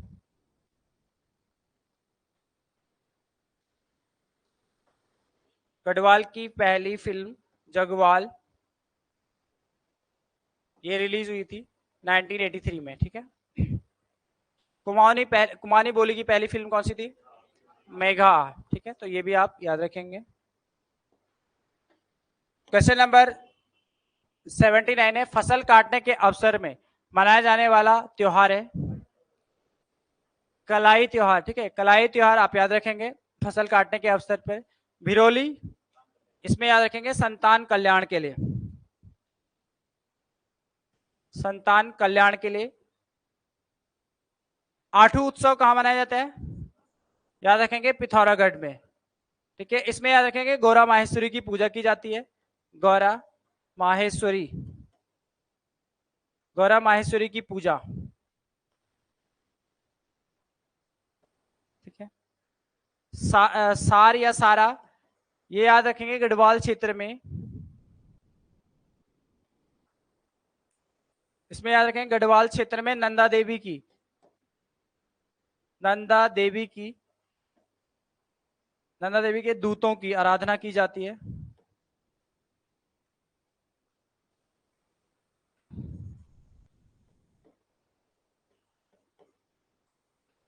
ठीक है, इसमें और किससे?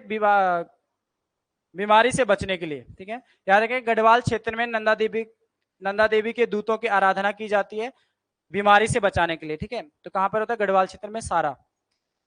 नेक्स्ट देखते हैं क्वेश्चन नंबर 80 क्या है? अर्धनारेश्वर मंदिर किस स्थान पर स्थित है? गुप्त काशी। अर्धनारेश्वर मंदिर गुप्त काशी आपका रुद्रप्रयाग में पड़ता है, तो आंसर होगा डी। ठीक है, नेक्स्ट देखते हैं क्वेश्चन नंबर 81। ठीक है, इसको सुमेलित करना था आपको। देखो, कामेट पर्वत की ऊंचाई कितनी है? 7756। सतोपन ग्लेशियर की ऊंचाई है 7084। ठीक है, दूनागिरी की कितनी है? 7066 और नंदाकोट की आपकी 6861। ठीक है, तो इस क्रम में आंसर होगा आपका कौन सा है? डी। आंसर होगा डी। ठीक है, नेक्स्ट देखते हैं क्वेश्चन नंबर 81। क्वेश्चन नंबर 81 है, उत्तराखंड राज्य के कुल क्षेत्रफल का गढ़वाल मंडल में कितना भाग है? उत्तराखंड राज्य के कुल क्षेत्रफल का गढ़वाल मंडल में तो 67%, बचा हुआ 33% आपका आता है कुमाऊं मंडल में। ठीक है,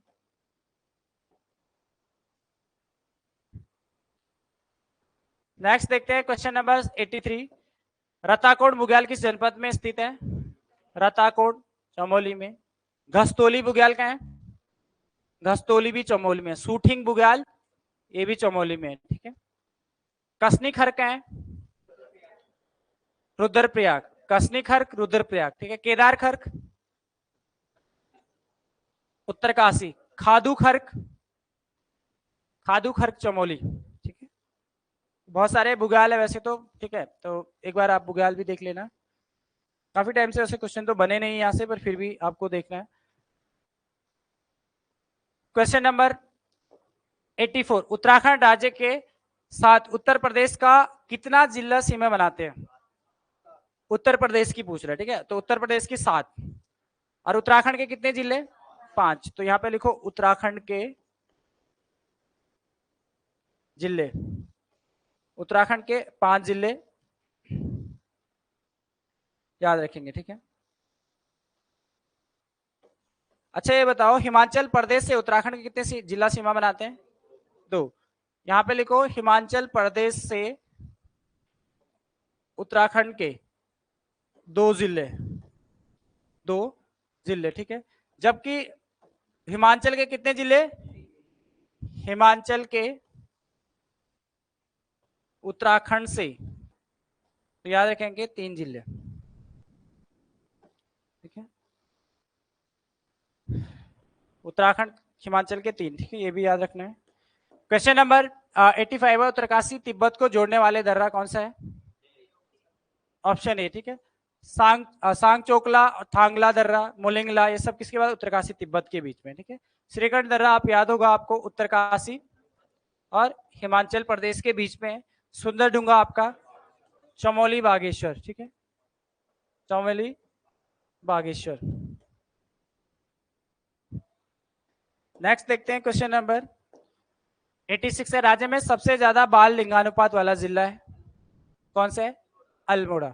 सबसे ज्यादा अल्मोड़ा में 922 बाल लिंगानुपात। सबसे कम का है? याद रखेंगे, सबसे कम है पिथौरागढ़। पिथौरागढ़ में 816 सबसे कम। ठीक है, सबसे कम पिथौरागढ़ में 816। ठीक है, औसत लिंगानुपात कितना है बालकों का? पिछले क्लास में भी बताया था 890 औसत लिंगानुपात है। ठीक है, शिशु लिंगानुपात राज्य में औसत शिशु लिंगानुपात है 890। आंसर होगा इसका ये वाला। ठीक है, नेक्स्ट देखते हैं क्वेश्चन नंबर 87। क्रमबद्ध तरीके से लगाना था, यानी कि आपको स्थापना के हिसाब से आपको इसको लगाना था।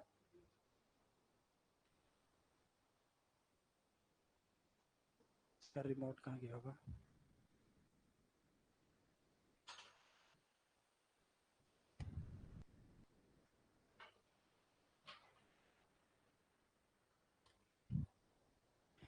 ठीक है, तो देखो सबसे पहले गोविंद वन्यजीव विहार 1955 का हो जाएगा। उसके बाद केदारनाथ है 1972 का। अस्कोट 1986 का हो जाएगा और 1988। विंसर कब का है? 1988। उस क्रम में आंसर होगा आपका बी। आंसर होगा बी। नेक्स्ट देखते हैं क्वेश्चन नंबर 88। राज्य में आपदा प्रबंधन मंत्रालय की स्थापना कब की गई थी? इसका आंसर होगा ए, 27 सितंबर 2006। 27 सितंबर 2006। क्वेश्चन नंबर 89 है, राज्य में वन पंचायतों की संख्या कितनी है? 12,167। इसको ऐसे याद कर लेना आप। आंसर होगा ए। ठीक नेक्स्ट देखते हैं क्वेश्चन नंबर 90। चूना पत्थर के लिए प्रसिद्ध स्थल है। इसका आंसर होगा आपका 1 और 3। देखो मंदारम भी है और आगरा खाल जो आपका टिहरी में पड़ता है वहां भी चूना पत्थर के कुछ भंडार मिलते हैं, ठीक है। तो आंसर होगा फर्स्ट और थर्ड। क्वेश्चन नंबर 91 है आपके पास। हाल ही में राज्य के कितने गांवों को पटारी क्षेत्रों से हटाकर सिविल पुलिस के अंतर्गत रखा गया है? तो ये होगा 661। आंसर होगा इसका ए। अच्छा क्वेश्चन है ये भी, ठीक है। तो आंसर होगा 661, ठीक है। नेक्स्ट देखते हैं क्वेश्चन नंबर 92 है। उत्तराखंड में राजस्व पुलिस एक्ट कब पारित हुआ? कब हुआ? 2011 में, ठीक है। हालांकि इसको अब समाप्त कर दिया गया जनवरी 2023 में, लेकिन कब हुआ? 2011 में। Question number 93। पंचायतों में महिलाओं को 50% आरक्षण होना चाहिए था। 50% आरक्षण कब दिया गया था? यहाँ पे आरक्षण है, ठीक है। डेट क्या थी? याद रखेंगे, इसका आंसर होगा बी 8 मार्च। अब इसको ऐसे भी याद रख सकते हो, 8 मार्च को अंतर्राष्ट्रीय महिला दिवस हम मनाते हैं। उसी दिन 8 मार्च 2008 को, वैसे भी 8-8 से याद रख सकते हैं आप, ठीक है। कहीं कहीं 12 भी दे रखा है आपको, कुछ बच्चे बोल रहे थे 12, लेकिन 8 मार्च सही डेट है, ठीक है। 8 मार्च 2008 को। क्वेश्चन नंबर 94 है। राज्य के पहले निर्वाचित विधानसभा उपाध्यक्ष पूछ रहा है आपको, ठीक है। कौन थे? आरबी चौहान, ठीक है। रघुनाथ सिंह चौहान, आरएस चौहान, सॉरी, रघुनाथ सिंह चौहान कौन थे? पहले उपाध्यक्ष थे, ठीक है। अगर अध्यक्ष पूछा होता आपको, कौन थे? प्रकाश पंत। अगर आपके पास सिंपल क्वेश्चन आएगा कि उत्तराखंड के प्रथम विधानसभा अध्यक्ष कौन थे? प्रकाश पंत, ठीक है। अगर आएगा उत्तराखंड के प्रथम निर्वाचित विधानसभा अध्यक्ष, तो कौन थे? यशपाल आर्य, ठीक है। दोनों ही सिंपल आएगा। उत्तराखंड के प्रथम विधानसभा अध्यक्ष तो कौन थे? प्रकाश पंत। अगर आएगा निर्वाचित, जहां पे निर्वाचित आएगा तो यशपाल आर्य, आपको याद रखना है, ठीक है। क्वेश्चन नंबर 95 है आपके पास। राज्य सरकार द्वारा पहली औद्योगिक होना चाहिए था, पहले औद्योगिक नीति की शुरुआत कब हुई थी? जुलाई, मार्च 2001 होगा। आंसर होगा जुलाई। वो तो नई वाली तो बात की है ना, 2003 में आई थी। हाँ, तो मार्च 2001 ही है। जुलाई दे रखा परीक्षा ने, मार्च होगा यार, देख लेंगे एक बार। आंसर अभी फिलहाल इसका आंसर बी करो, ठीक है। चेक कर लेंगे एक बार। चलिए नेक्स्ट देखते हैं क्वेश्चन नंबर 96 से राज्य में national cattle and बैफेलो breeding project, इसका आंसर होगा 2002-03 सी। नेक्स्ट क्वेश्चन देखते हैं 97 है। उत्तराखंड स्टेट सीड सर्टिफिकेशन अभिकरण, मार्च 2001, ठीक है। इसमें डेट लिखना चाहो तो 14 मार्च 2001, ठीक है। एक आता है आपका उत्तराखंड, एक आता है organic seed certification agency. Organic seed certification agency कब की है? तो याद रखेंगे 8 जून 2006। उत्तराखंड सीड सर्टिफिकेशन एजेंसी, ठीक है, याद रखेंगे 8 जून 2006। उत्तराखंड ऑर्गेनिक सीड है, पूरा है Uttarakhand organic seed certification agency, पूरा अगर इसका देखेंगे, ठीक है। नेक्स्ट देखते हैं क्वेश्चन नंबर 98 क्या है। 98 है 80 साला बंदोबस्त किसके द्वारा किया गया था? तो सभी को पता होगा, ट्रेल द्वारा। कब किया गया था? 1823, ठीक है। 80 साला इसलिए बोला जाता है क्योंकि संवत 1880 में ही हुआ था। अगर आपको निकालना था इसको तो आप इसमें 57 ऐड कर सकते हैं, 57 हो जाएगा, ऐड करेंगे 1880। तो संवत को निकालने के लिए हमें हमेशा क्या करना पड़ता है? 57 ऐड कर देते हैं उसमें, ठीक है। इसलिए 1880। तो संवत, उस टाइम संवत चलता था, तो संवत इसलिए इसको 80 साला बंदोबस्त कहा गया कि 1880 में हुआ था, ठीक है। नेक्स्ट देखते हैं क्वेश्चन नंबर 99 है आपके पास। उत्तराखंड में समान नागरिक संहिता समिति में अध्यक्ष सहित कितने सदस्य थे? 5। आंसर होगा डी। लास्ट 100 क्वेश्चन है आपके पास। कुमाऊं अथवा उत्तराखंड जमींदारी उन्मूलन अधिनियम कब शुरू किया गया था? इसका आंसर होगा 1960। ठीक है, 1960 में। तो ये आपके 100 क्वेश्चन।